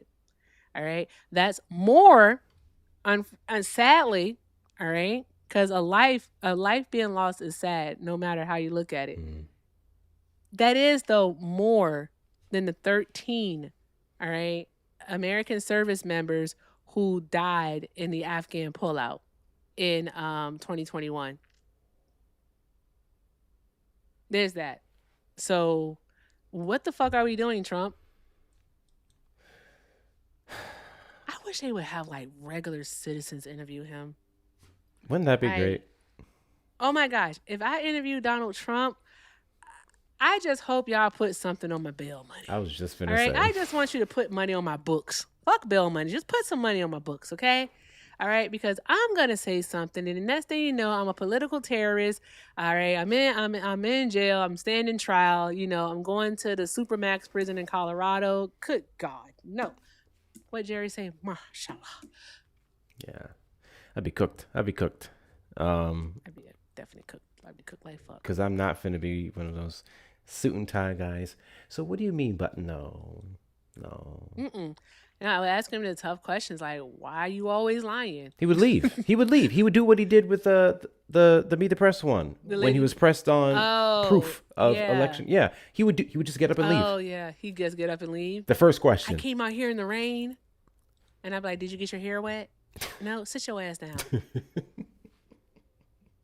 Shit, set it down. The fuck are we doing here? I appreciate every last one of you for tuning in to the Fun and Facts Show. It's a good day today. Bonus edition, because we gave y'all a whole lot of extra time, but it was a lot. There's a lot of news, mind you. I still have 3 stories I didn't get to touch, so damn. We'll talk about that obviously when we do the debates, because I'll be live in a bit, coming back for that. So all the people spamming. How long do you think you're gonna be? Oh, less than 5 minutes. Less than 5 minutes. Okay. Yeah, I'll be right back. I just need to pee and come back. So all you people on the YouTube screaming and crying and whining, y'all can literally come back and then you can express your grievances for all I care, and I can show you how wrong you are. But with that being said, episode 28 of the Fun and Facts Show. Thank you guys all for tuning in. Please make sure on your ways out that you do all the good things. Follow us, knock out the gifts, send your daily heart me's, and of course, both of our links in the bio is the best ways to support the platform. Erica, did you want to start off with the thank yous, or should I? Sure, I can. All right, let me make sure. Where am I? Okay, there we go. Shout out to Miss Carol. Hey, Miss Carol, thank you for the $20. Miss Carol said, appreciate you. I appreciate you more. Thank you so very much, Miss Carol. And also, shout out to Jamie for the 50. Jamie said, thank you for what you do. It's my last few days before I start a new job. Hey, congratulations to you, Jamie. Shout out to you. Enjoy your last few days before you got to get back to it. All right. I hope you have some fun. Thank you, guys. I appreciate y'all. Draw some hearts in the chat. That's awesome. Thank you. 6,000%. I'll start off with the YouTubers, YouTuber. Shout out to Billy. Billy came through 1, 2, 3 times. Thank you so much, Billy, for the $50 super chat. You were recommended by Ari's community, and I really appreciate both of your thoughts on these matters. Thank you for your efforts in trying to help people stay informed. We do our best. We do our best. It really is about information. I listen to some people make certain comments and things about our streams, and I'm just like, I feel like we're one of the better ones when it comes to actually trying to have conversations with them. Did you? Yeah. Did you hear someone yesterday try to call up in here and tell me that my live wasn't informative? Yep.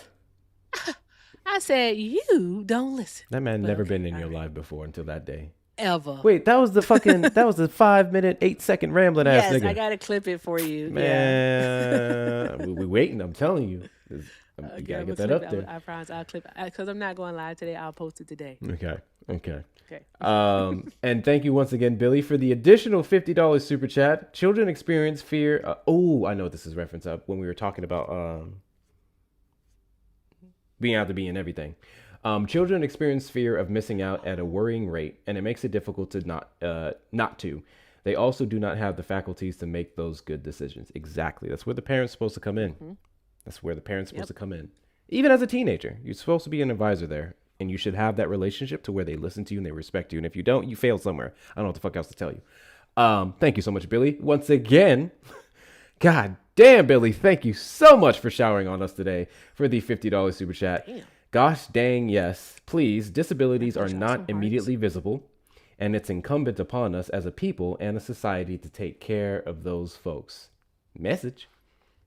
W's in the chat to you, Billy. Thank you so much for your support. I'm not sure if you're still here, but big thank yous. Big thank yous to you. And thank you so much to Jamie for the $50 Venmo.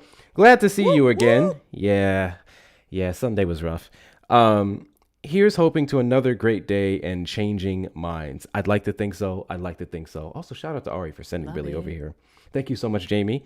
And thank you so much to Big J for the $2 Cash App. If a minor cannot give consent, how can they be conspirators? Yeah, conspirators. Exactly. You know what? That literally did not click in my brain. Thank you for that, Big J. Thank you for your 2. There's supposed to be minors are out here doing it, and then trigger warning.